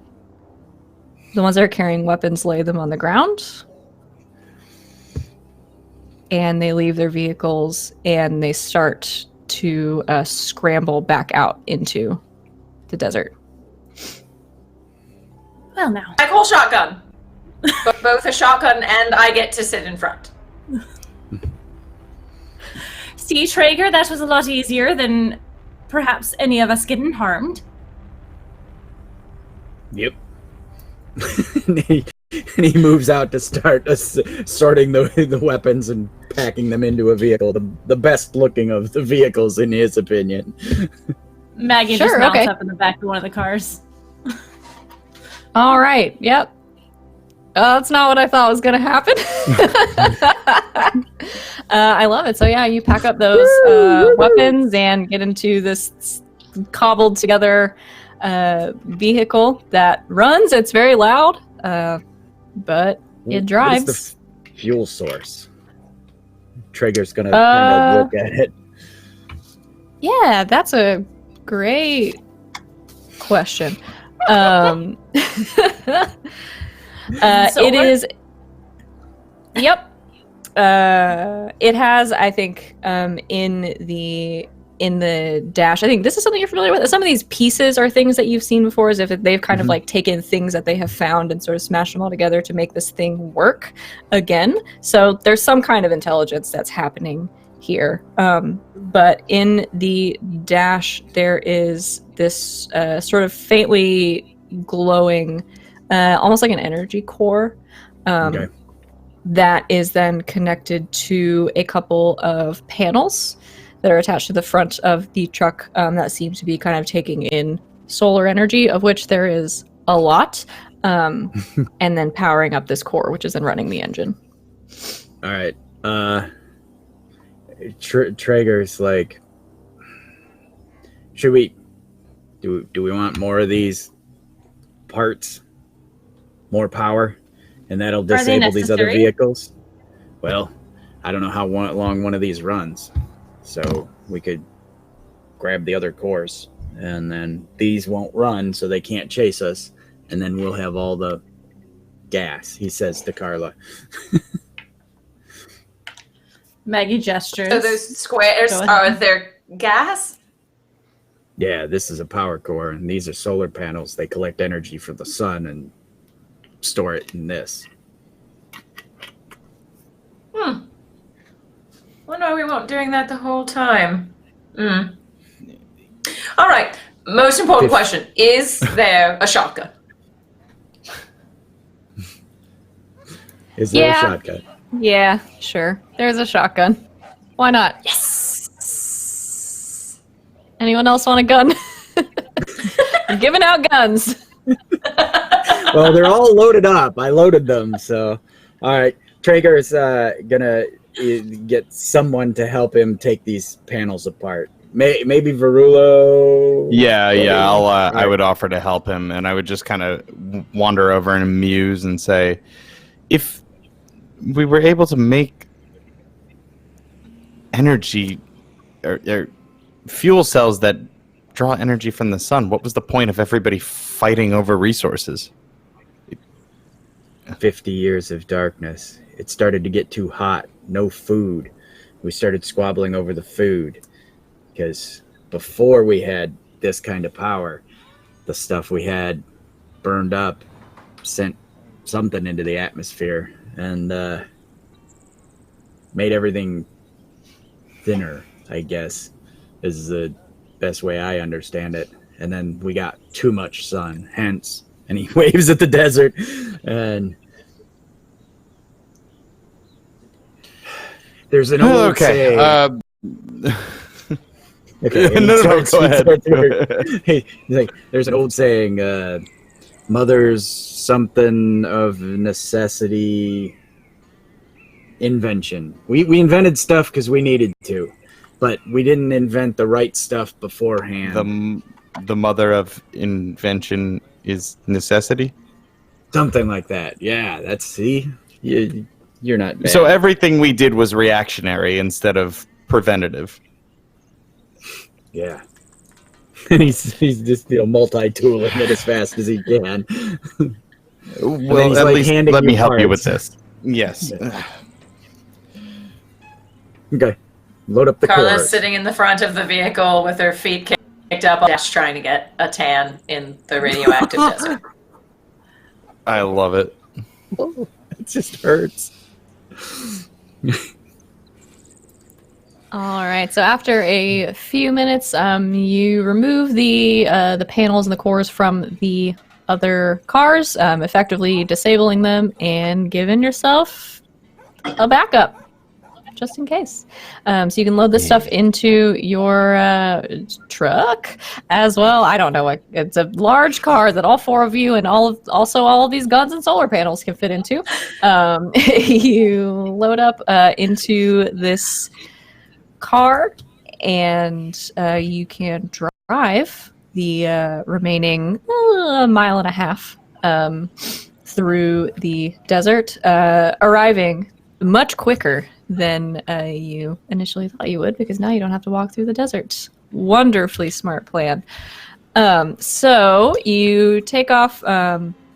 Does not take you very long at all to make it to the coordinates on the slate.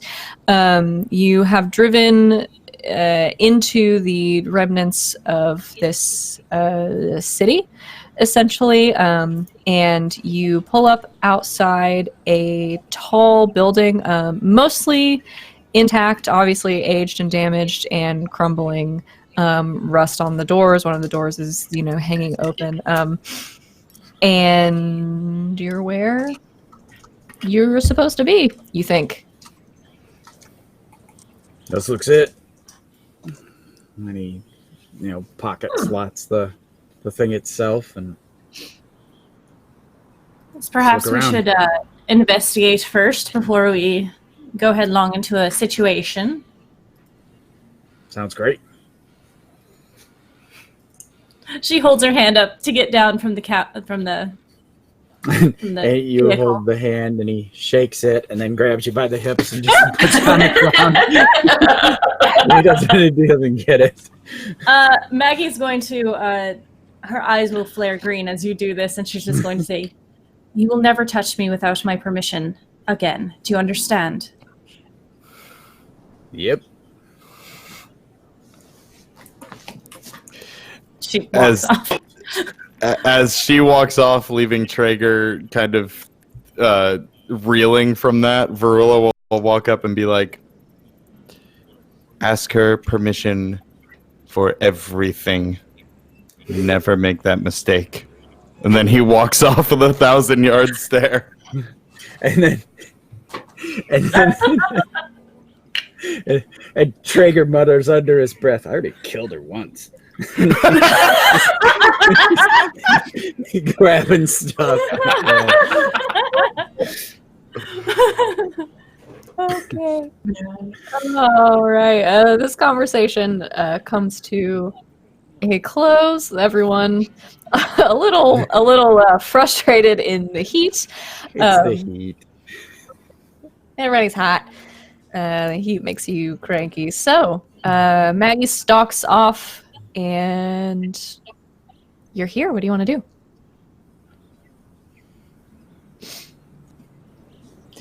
I'm going to send Maggie. Is this just building the coordinates? And he looks at the thing again. Yeah, the building is about as close as you're going to get. And he looks over. Hey, Maggie. Please, after you. Thought you'd send one of your folks in. I suppose. Maggie will send one of her friends in if they are so inclined to go. Okay. Yeah, I think they are. They are so inclined. Maybe even obligated to go, you might say, on this particular day of fortunes. So yeah, you summon a couple of your friends, and they give you a nod and disappear again in front of you, and they head off into the building. Is there something specific you would like them to look for? Is there anyone in there? Is there any living thing in there, I should say? Okay. Yeah, they're gone for a a few minutes, sort of searching, looking around, they return to you and sort of feed you again through this psychic link that you have with them, these flashes of what the inside of the building looks like. It does not seem as if anything is inside. They did not see any movement or get any sense of living creatures inside. Seems to be clear of living things. All right. Traeger then takes point. Then where the hell is she? Underground, Carla. Where is she? Oh. Fair. All right. Okay. Just stretches her new shotgun out behind her back. Oh, let's go. All right. Yeah. And Traeger's guns up, sweep, move, sweep and move. Okay, yeah, so the four of you, Traeger at the front, make your way into this building. From what you can tell, walking into the first floor of this building, this seems to be, or have been, at one point, probably some sort of medical facility. It is hard to tell exactly what it might have been for, but that is the general sense you get walking around. So you walk in, there are lots of mostly destroyed remnants of what might have been a reception desk at some point, chairs and things, but mostly just debris sort of overturned, and a couple of doors and what looks to be a very busted elevator on one side.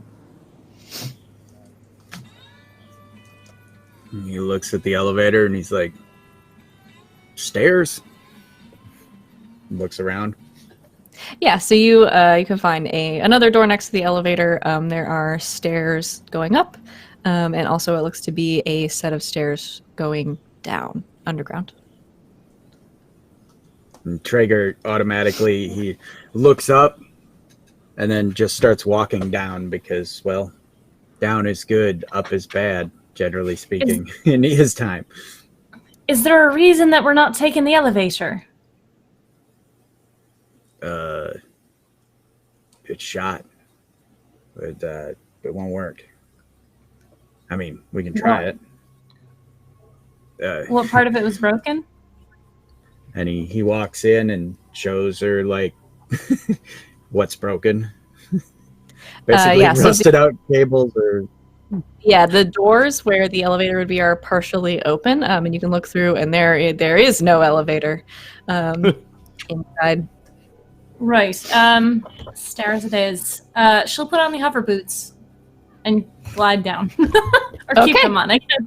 Turn It them seems on. like a lot of work. All right, so you slowly make your way walking and or hovering down this set of stairs. What seems to be the equivalent of a couple of flights before you hit a landing, and it's dark down here. Hard to see the lights, and the emergency lights definitely no longer functioning as you make your way down this essentially what turns into a concrete staircase onto a sort of plain concrete landing, with a large metal door leading into this underground facility. Traeger shows them how to turn the light on their Pip-Boy, and then he clicks the light on his gun, and then he's using that to look around. Okay. All right. So flashlights engaged. It's a small area here. Just this landing, and then on the other side across from you, this large metal door. It doesn't seem to be fully shut. It's sort of hanging a little bit wonky to one side, so you can push it out of the way, push your way through it into this dark hallway. It is a empty concrete hallway. There are a couple of doors on either side of you, and then at the very, very far end, there is a sort of large metal door that does seem to still be on its hinges and fully shut. Can I feel my friends? Last time I was in a bunker, I couldn't, so it was good. All right, we're moving down the hall. Okay. Get to the first so- door. Is the two? Are they across from each other? The doors? Or? Yeah. Okay. One other. Are they still standing? Are they gone? Are they rotted out? What's the? They're mostly gone. One of them is kind of hanging on a little bit, but one of them completely gone, kind of busted in and hinges deteriorated. You can look in either one. There's not a whole lot to be seen. It's mostly just debris and sand. Lots of Okay, sand. Just checking to make sure they're not like sandworms or some creatures in there ready to eat us. And once he's satisfied, he'll keep moving towards the Okay. big door. Yeah, and, so you go ahead. He'll say, "Traps? Are we doing that thing again?" Yes. All right. Come on, brother V. I can check. All right. I guess he'll. Oh, unless you want to check. Yeah, I mean. Okay. I'll help yeah. Carla. You want to help? Yeah. Okay. If you want to roll to help Traeger, you can roll plus your history with Carla. Oh, so 7. Yay! 7. Saved it there at the last second. Yeah, so with Traeger backing you up, Carla, Carla, you can go ahead and roll plus sharp to read a sitch, and you can add a +1 to that with Traeger's help. Could someone please roll? Oh yeah. I forgot shit. to add in there. +2. +2. Got it. It's a 9. Okay, yeah, that's a 9. So you're looking for traps? Yeah. All right, so with Traeger's help, you, Carla, sort of moving out in front, start taking a look at the end of this hallway and at this door. And as you're walking toward the large metal door at the end of the hallway, and Traeger is sort of shining a light to help you, just as he sweeps the light that is on the end of his gun sort of across right about where your ankles would be, you see this glint of metal. And you stop right before you trip the tripwire that is stretched across the hallway. There's a bit of wire here. All right, let's follow it. Directions, whatever. Okay, yeah, so you See follow what we're in for.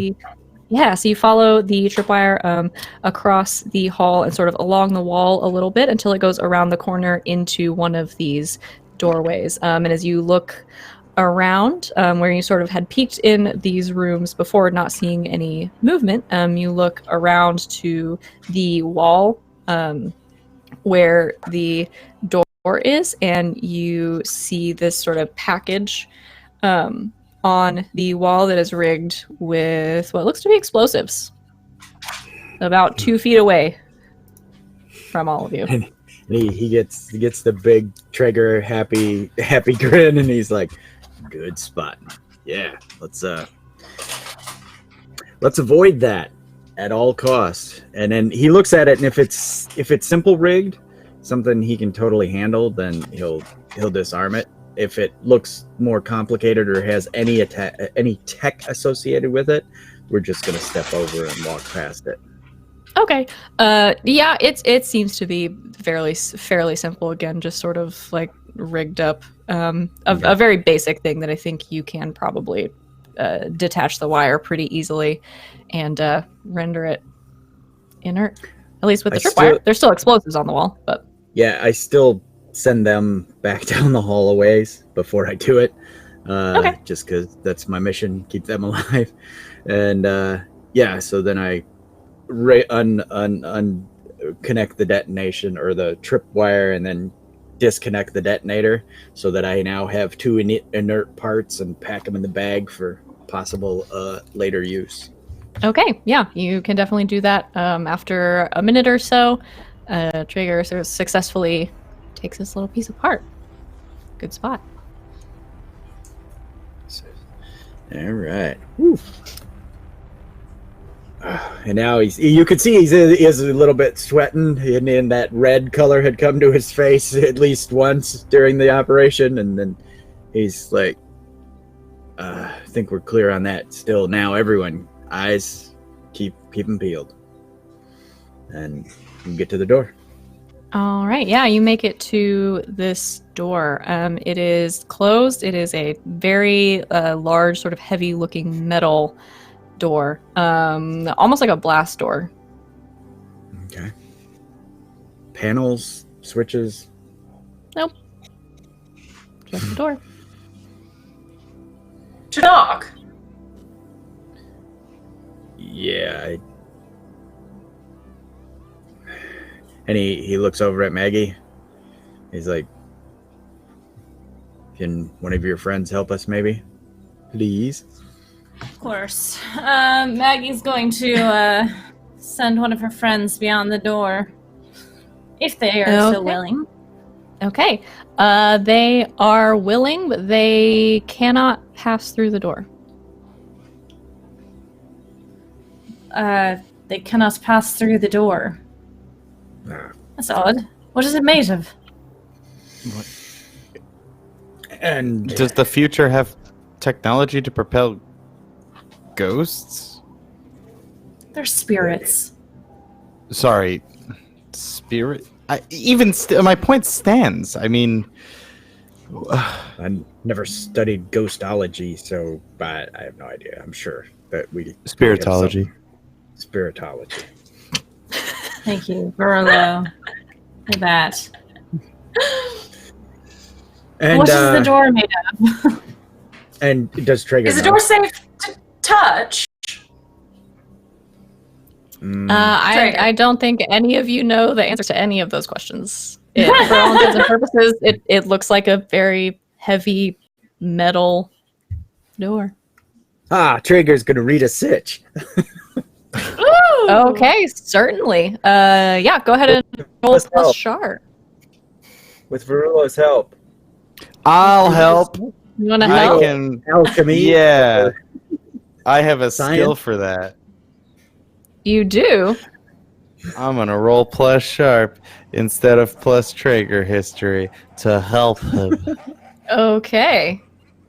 Here I go. Helping. Yeah, you're helping. Okay. So yeah, with Verulo backing you up with his knowledge, Traeger, you can roll plus sharp plus 2. All right, so that's +2.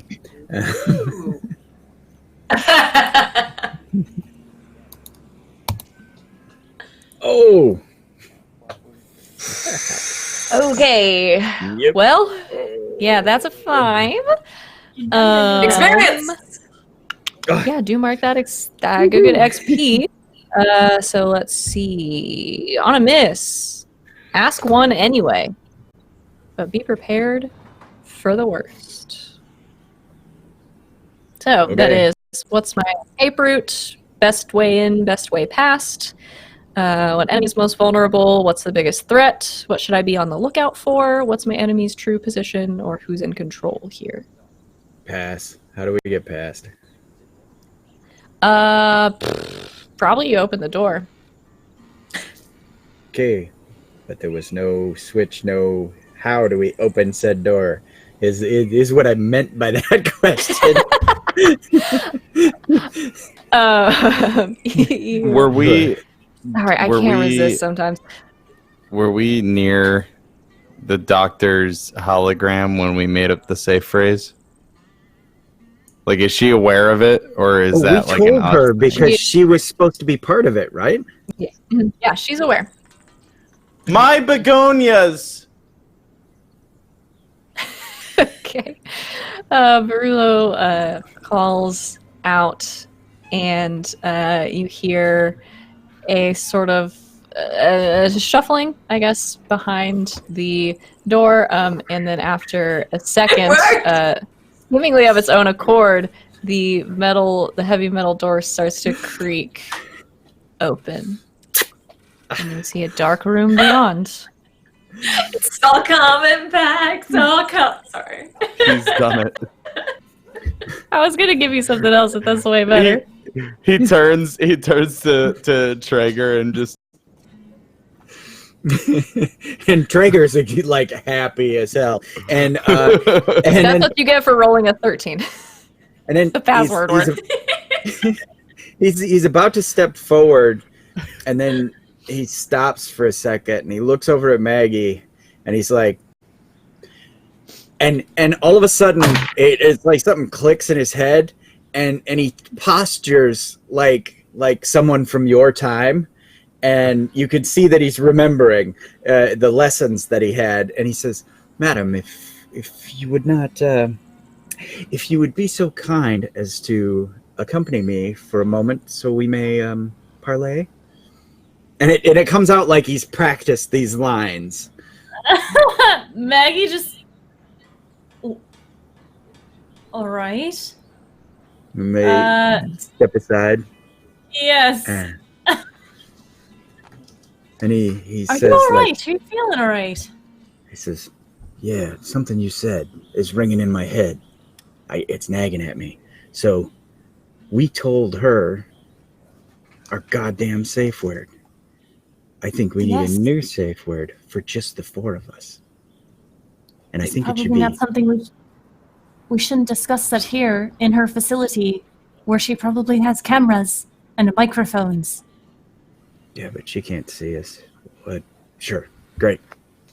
Put it on we should put it on our itinerary." And he bows and he smiles at you like, "Ha ha ha, I remembered." Maggie like nods back, and then like as she turns around, she looks at Varolo, and she's just like, "I don't know what that was. That's freaking me out. I don't know what's happening." did he hit his head? I could take a look. I could check him out, see if he's. And as he walks by you, Varullo, he slaps you in the shoulder, and he says in his broken Italian, he says, "I remembered my training." And then he weapons up and gets to the doorway and scans the room ahead of us. I think he just. He remembered his socks. I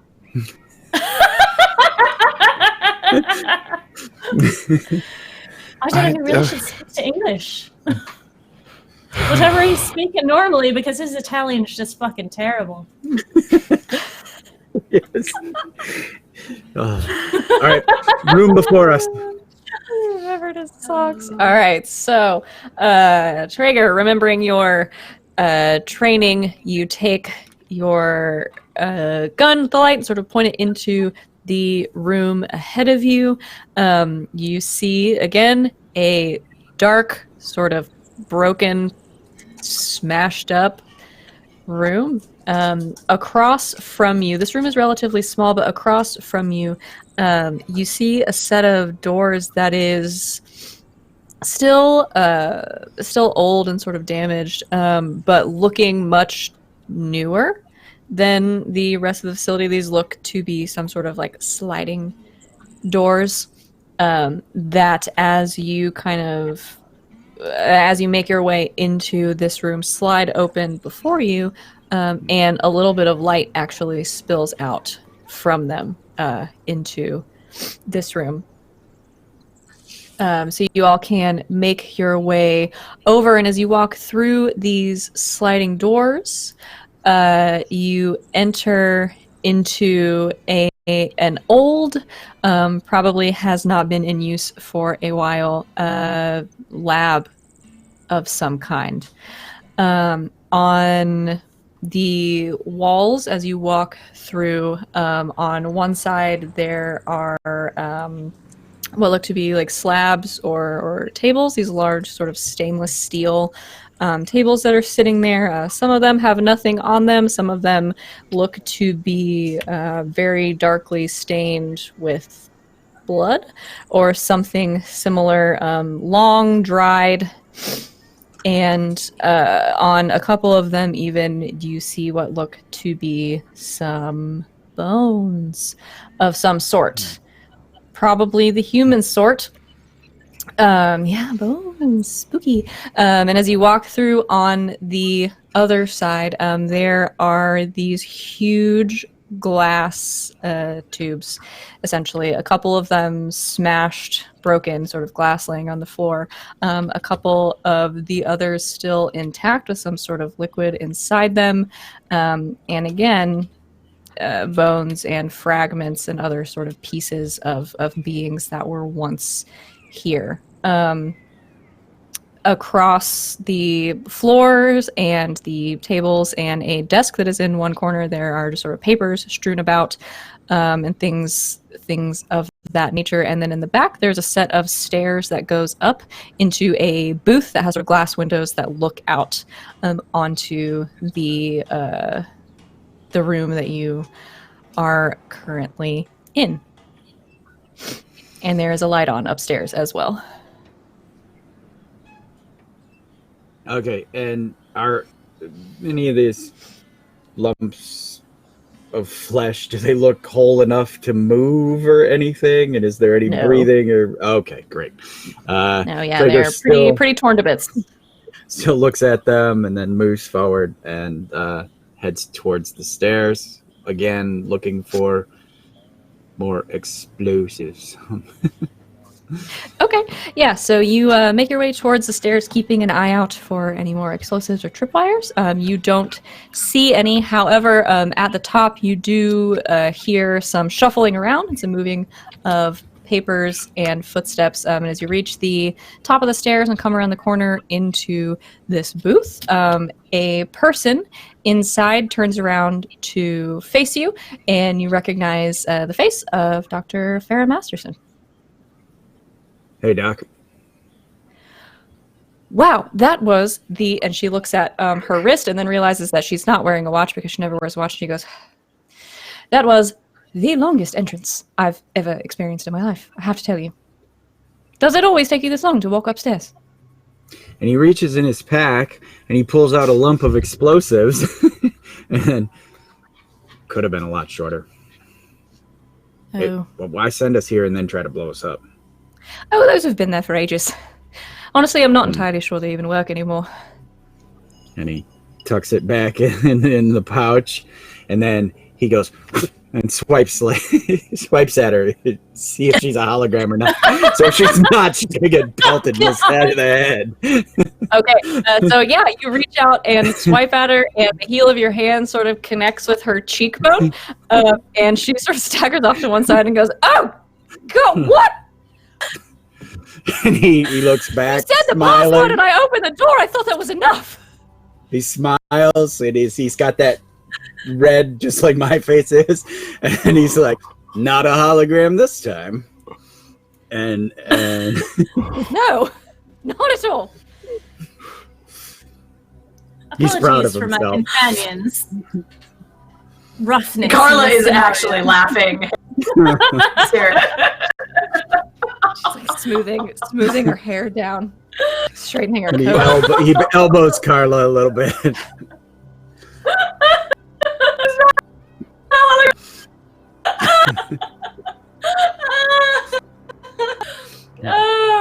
Oh, but seriously, you did almost blow us up. That was not cool. Again, I'm sure it wasn't meant for us. it wasn't. I really did just sort of forget to say. There's a lot going on up here on a day-to-day basis. So sorry about the explosives, but everyone's fine. No harm done.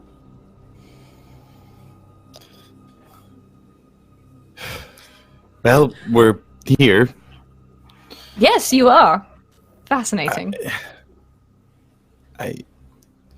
So what's next? Have we passed enough of your tests? Well, she hasn't passed all of ours yet, however. I'd still like to make sure that everything was shit, so...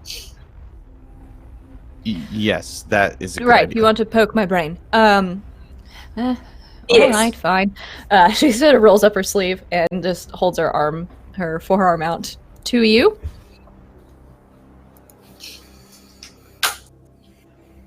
And Oh, what do you need? What do you need?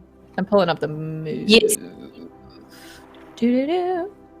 Brainers. Like her, which is essentially deep brain scan.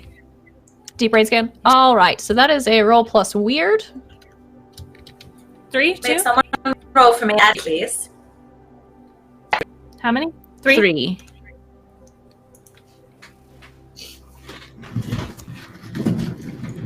Woo! Okay, that's a 7. So you can hold 1. So you can ask one of the questions from the deep brain scan list. Do you have that in front of you? Yes. Okay. Oh, sorry, I thought it'd be helpful if I did it, but I was wrong. Is that okay? All right, so I can do either the deep brain scanning list or I can do a read a person. Mhm. All right. I go with it. Was she telling the truth? What she told us? Was she telling the truth? So yeah, you reach out with your gloved hand and grab on to Dr. Masterson's arm, forging that psychic connection. A little weak of a connection between the two of you, but there nonetheless. And you reach out, and the sort of information that you scan through very briefly in this short time that you have this connection with her seems to match up with the things that she told you before. It seems, for all intents and purposes, she was telling you the truth.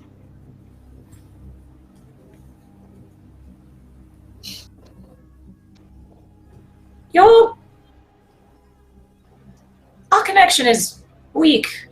Why? Oh, well, I don't know. You're the one scanning my brain.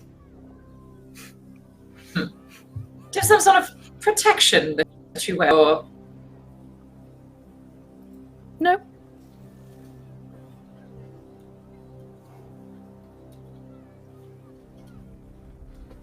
She was telling the truth, but I don't like it.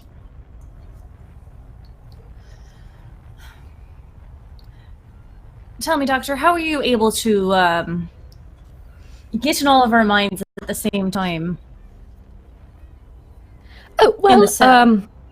well, it wasn't really in your mind, per se. It was more projecting things around you.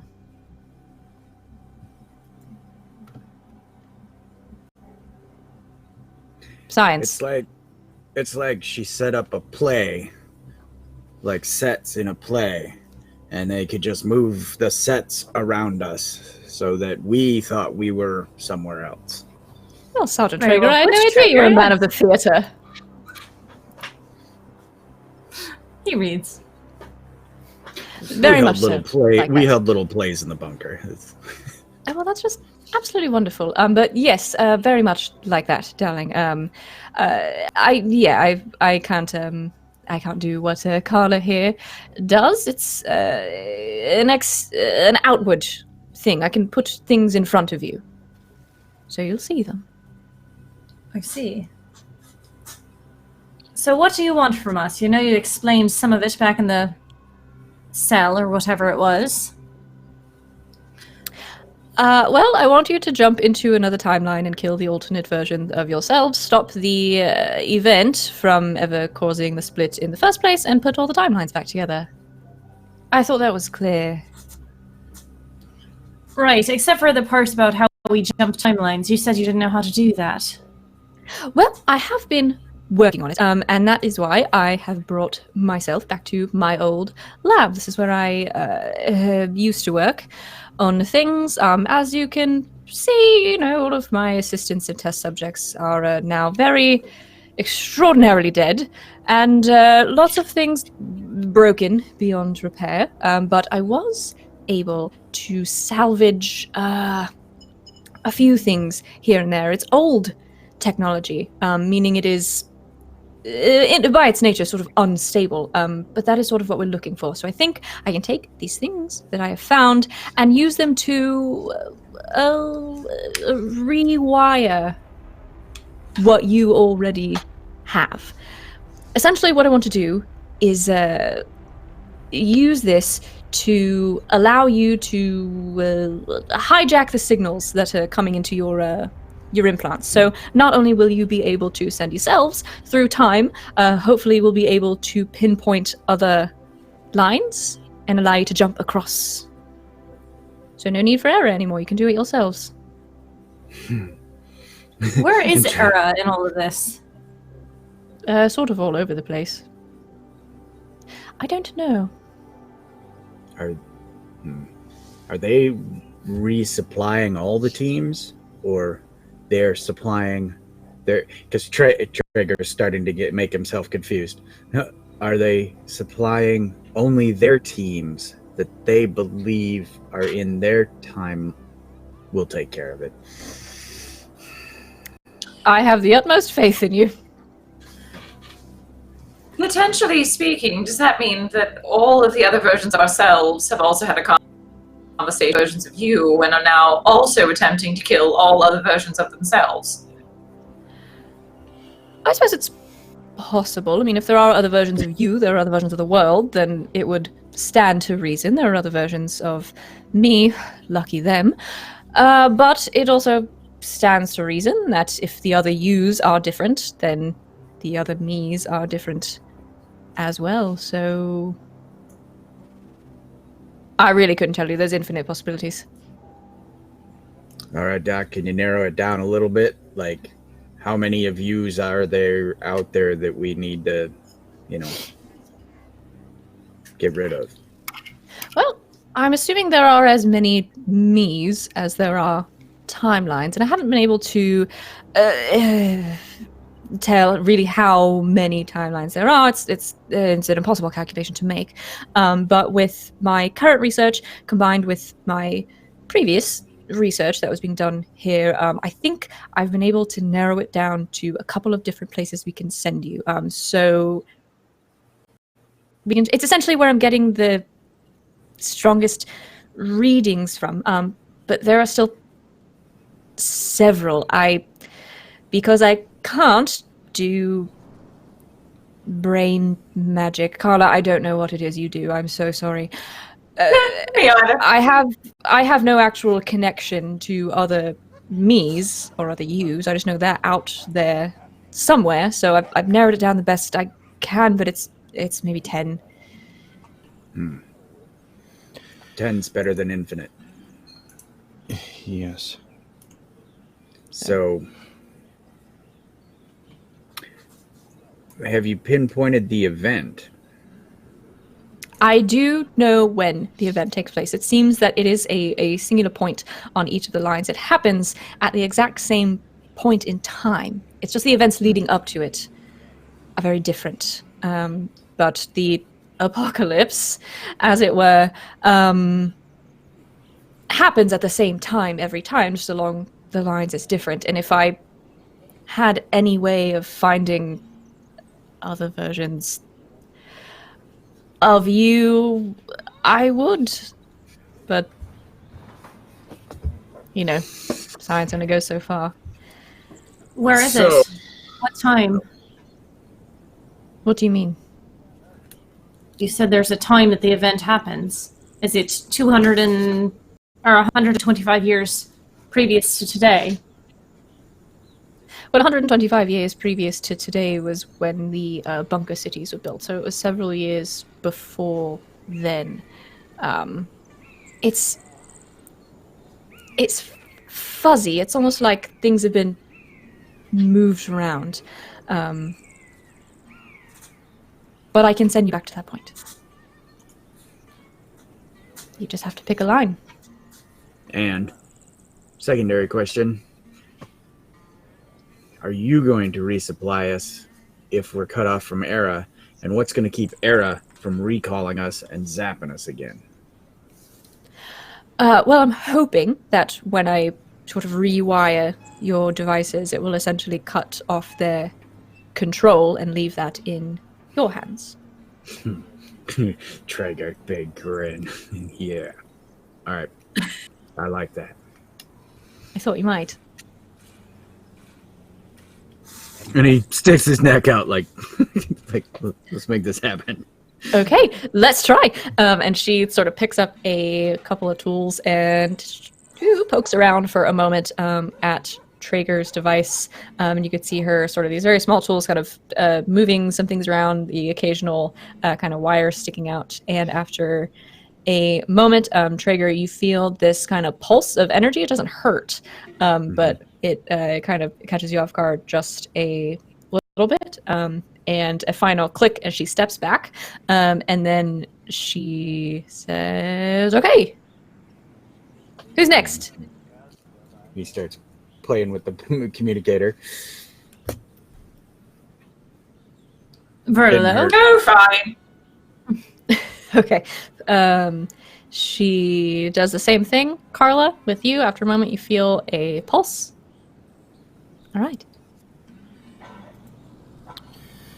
Why don't you try going ahead 5 minutes?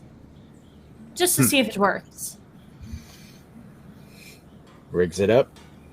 Okay. Or like 30 seconds or whatever. Okay. Yeah. That's hilarious. 5 minutes, you're all like, okay. Just enough. Okay. Go ahead and roll plus weird. Sergeant Traeger. Okay, and so this is, we are not under fire or I am not standing watch, right? No. All right, so then I actually have to roll my weird.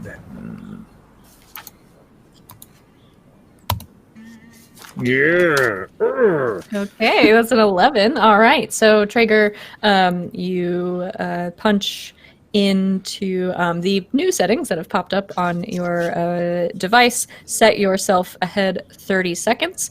And the rest of you see this sort of flash of light as Traeger engages the mechanism. Traeger, you feel yourself a familiar sensation being pulled through just briefly, ever so slightly. The rest of you, Traeger disappears in front of you in this flash of light. 30 seconds pass, and Traeger, you step out of another rift. You all hear this popping sound, another flash of light, and 30 seconds later, Traeger's back in front of you. There's a reason I was one of the first. I'm glad you didn't kill him. That's what I thought the first me time. too. After you. She offers her Bruno? neck. Yes. Okay. Oh God.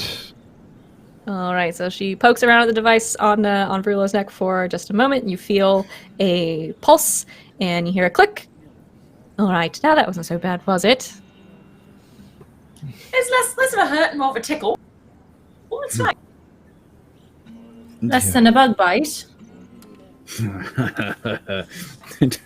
Less than a Traeger- bug bite. Traeger laughs, but it looks goes, it at drops Traeger. It drops into that rage Traeger laugh, like for a couple of chuckles. remembers Traeger tricking him initially and putting him through a lot more pain than was promised. Maggie's going to ask this good doctor. Do you have any way of controlling it yourself from here? Controlling? Oh, no. I can sort of follow your location, as it were, on the timeline. I suppose it's sort of odd to call it your location in time. I can sort of see where you are, but by no means could I control these. I'm sort of turning them over to you at this point. And you trust us with that? Well, I sort of have to, don't I? I'm not putting one of those in my neck. And you have all the guns, so... We really Right. do now. Oh, what? Oh, wonderful. Wonderful. We've taken all the bullets out of him, so it's like she's pretend playing. Maggie will offer her deck. Okay. So she takes her small tools, sort of tinkers around Maggie with your device for just a moment. You feel a pulse, hear a click, and you're all done. So, that's that. So unless any of you have a way of finding yourselves somewhere else, I'll take my best guess. I might be able to when we get there. So I'll take my best guess then. Right. All right. Well, any last words? Any final questions? I mean, That was awesome. So, if we manage to get through all 10 of these timelines, we should fix this. oh, hopefully. There is also the possibility that you could find another me that could further the process along. I don't know what the other me's have been working on. I'm going to assume it's just as good as what I've done here, if not better. So, I don't know. Find yourselves. Find me. See what you can make of it. Didn't you say we weren't supposed to kill ourselves? Pinky toe, personality problems. I mean, it's just a guess. It's not loopy, it's stringy. Right. But when all the timelines converge, we'll all be one again. Oh, that's right. Pinky toe. Yes. I'm not entirely sure that the missing parts will be noticeable once it's all back together. You know, it's sort of like when you're building that, bookshelf or something like that, and you end up with like a screw that is left over. It's not in the shelf, but the shelf seems to function fine, so you didn't really need it. I Yes, hope but my we're talking about the empathy- human body. Yes. Did they have metaphors in your time? Point being,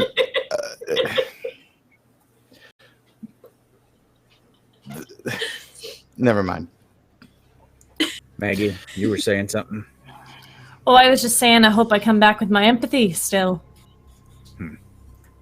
Well, as long as this version of yourself has it, I don't see where it would go.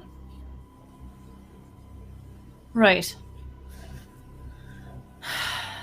Well, let's go. All right. I think I found a good one for you. So, I will... And she turns around and goes to a monitor that she was sort of working on and shuffles through a couple of papers and sort of types a few things in, shuffles the papers, types a few things in. And she says, all right. Ready? Yep. Okay. Sure. And she goes to her communication device that she has and sends to all of yours what look to be coordinates. And you can plug them in to your device and hit go when you're ready. Good luck. Try not to die. And Doc, how are we going to Yeah, get resupplied? I'm working on that, but I think I've been able to sort of rig up something similar to your devices where I can essentially attach them to supplies, send the coordinates to the device, poof, that'll be where you are. Alright. So that's the tracking. That's why I need to know where you are so I can send you things. Sounds good. On 3 then? All right. 1, 2, 3. And you all engage. And we will find out exactly where you land next time. Oh God! All right. Thank you so much, everybody. We're going to go ahead and stop there for today as you attempt to jump across the timelines into the unknown. Thank you all for playing with me again. That was super fun as always. And we are getting into the end game here. So, 2 episodes of this left. We're gonna see what happens. So excited! Hope you guys are having fun. I am. Thank you, everybody out there who is watching live with us. We love you and are grateful for your presence. And if you're watching this on YouTube in the future, come hang out with us live at twitch.tv/encounter roleplay for 2 more Sundays at 5 p.m. Eastern time. Let us really quick do history for the end of the session. So yes, we will have everybody choose a character who knows your character better than they used to, or worse than they used to. Tell us why. And if you can't think of anything, you can pick whoever strikes your fancy, and we'll adjust your history accordingly. Does anyone want to go first? I have a question. Did anyone hear when Maggie said the abyss wasn't like this? Yep. How loud did you say it? Yep. She just said that loud. Yeah, I assumed that Traeger heard it and that you weren't mumbling under your breath. So I was Varula was a little wrapped up in the actual hellscape that laid before him, so it may not have registered, but Rob heard it. Oh, so then it'll have to be Traeger because Carla already knew. Well, she knew that. Yeah. She Well, meant. sounds good. So +1. Okay, so Marco +1 with Maggie.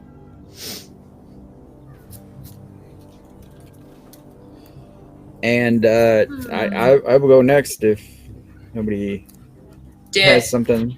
All right. Yeah. I would say I'll head the other direction. I'll go back at Maggie because he didn't understand or completely forgot his training of that timeline when he grabbed her, because in his time, women, men, doesn't matter. The sexes are equal. And there are women crud soldiers just like he is. So he was like, okay, yes, the handshake. Now get out of the damn truck.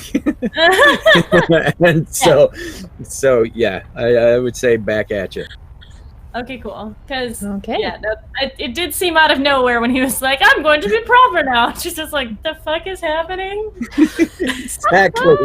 Exactly. And then he went, "Oh shit, she's from like 700 years ago," in his mind.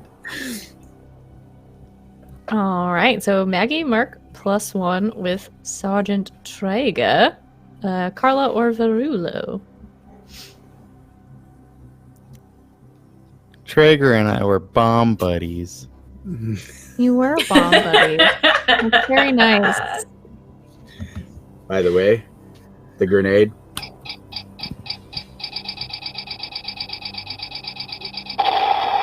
Oh God, That's wonderful.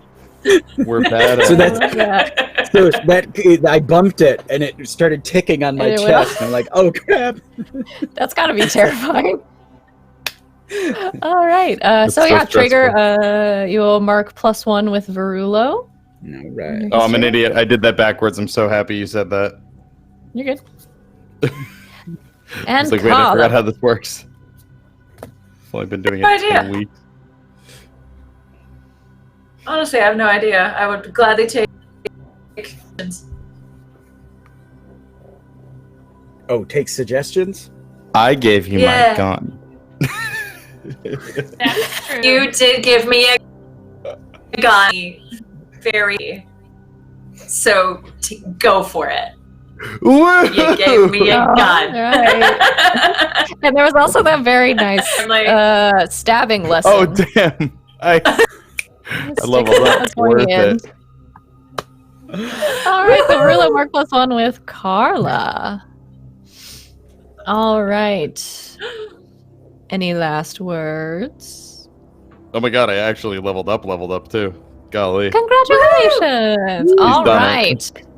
All right, so we will say our goodbyes now. One more time, thank you so much for playing. Thank you so much for watching. Thank you, everybody, for going on this wild journey with me. I'm very excited to see how this plays out next time and where you guys land, because it's all going to depend on how you roll. So it's going to be fun.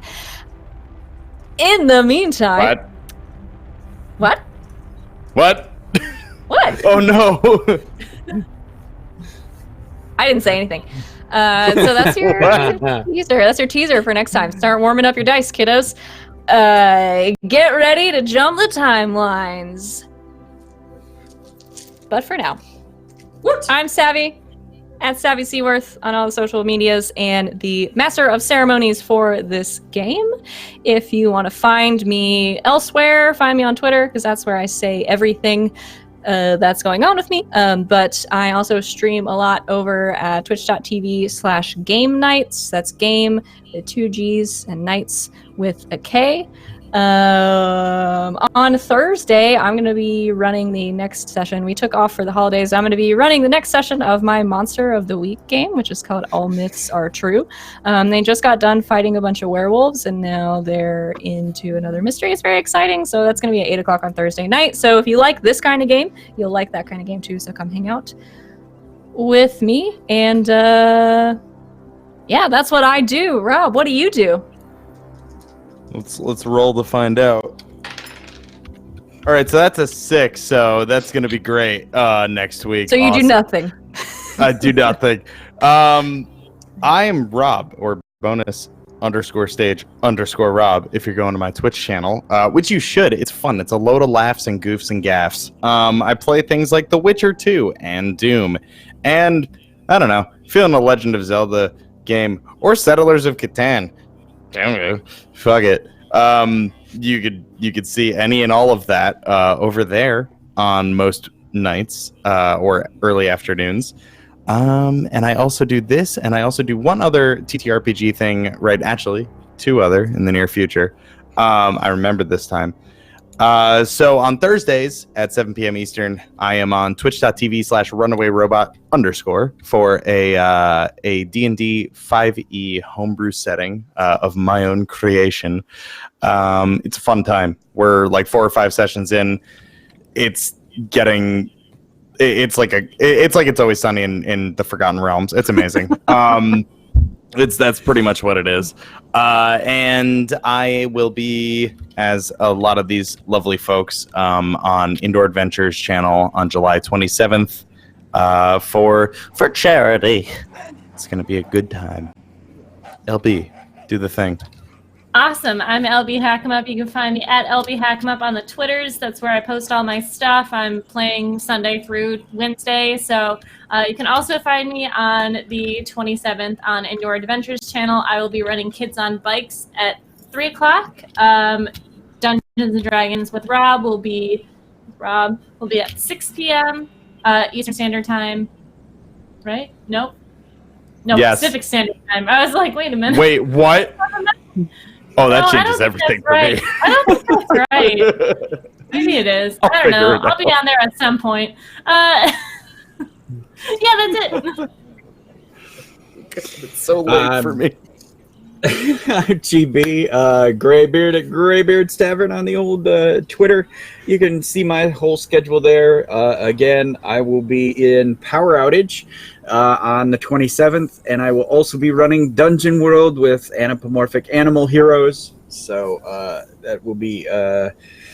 check the times when Indoor posts them on his Twitter, and you can check our Twitters, I'm sure, because we'll all repost it.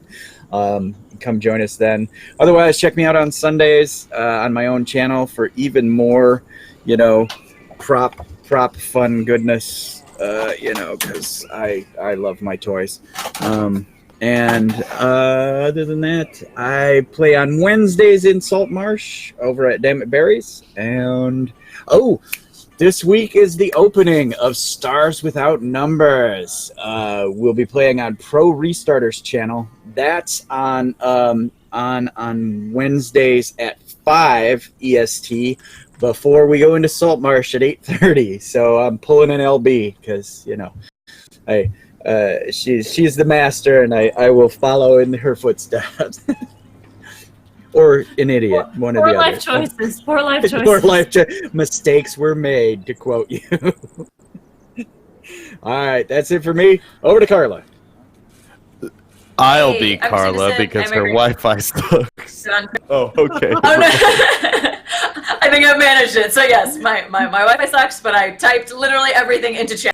So there you go. Greekson on Twitter. Yeah, but Don't know if I'll I still want to be you because not. they won't hear it in the video. They can't see chat in the future, and God damn it, the people need to know who There you you go. are. I'm Carla O'Dwyer. Please. I am played by the wonderful Christina Sid, usually without a beard, and you can follow me at Greek Sid on Twitter. Tuesdays at 9 p.m. Eastern, I will be in a Neverland 5th edition campaign on twitch.tv/fansplainedcast because I'm fantastic. Wednesdays at 8 p.m. Eastern for Acquisitions Incorporated on twitch.tv/wanderingdm. Where are they wandering to? I don't know. And on July 27th on Indoor Adventures, being charitable and wonderful and lovely as always. Thank you. All right. Thank you so much, Carla, for that. Thank you, all of you, one more time. Well, we've got to go. Thanks for joining us. We will be back 1 week from today on Sunday at 5 p.m. Eastern Time for another episode of this as we barrel toward the finale of this adventure. We will see you next time as we all hair flip away. Goodbye, everyone.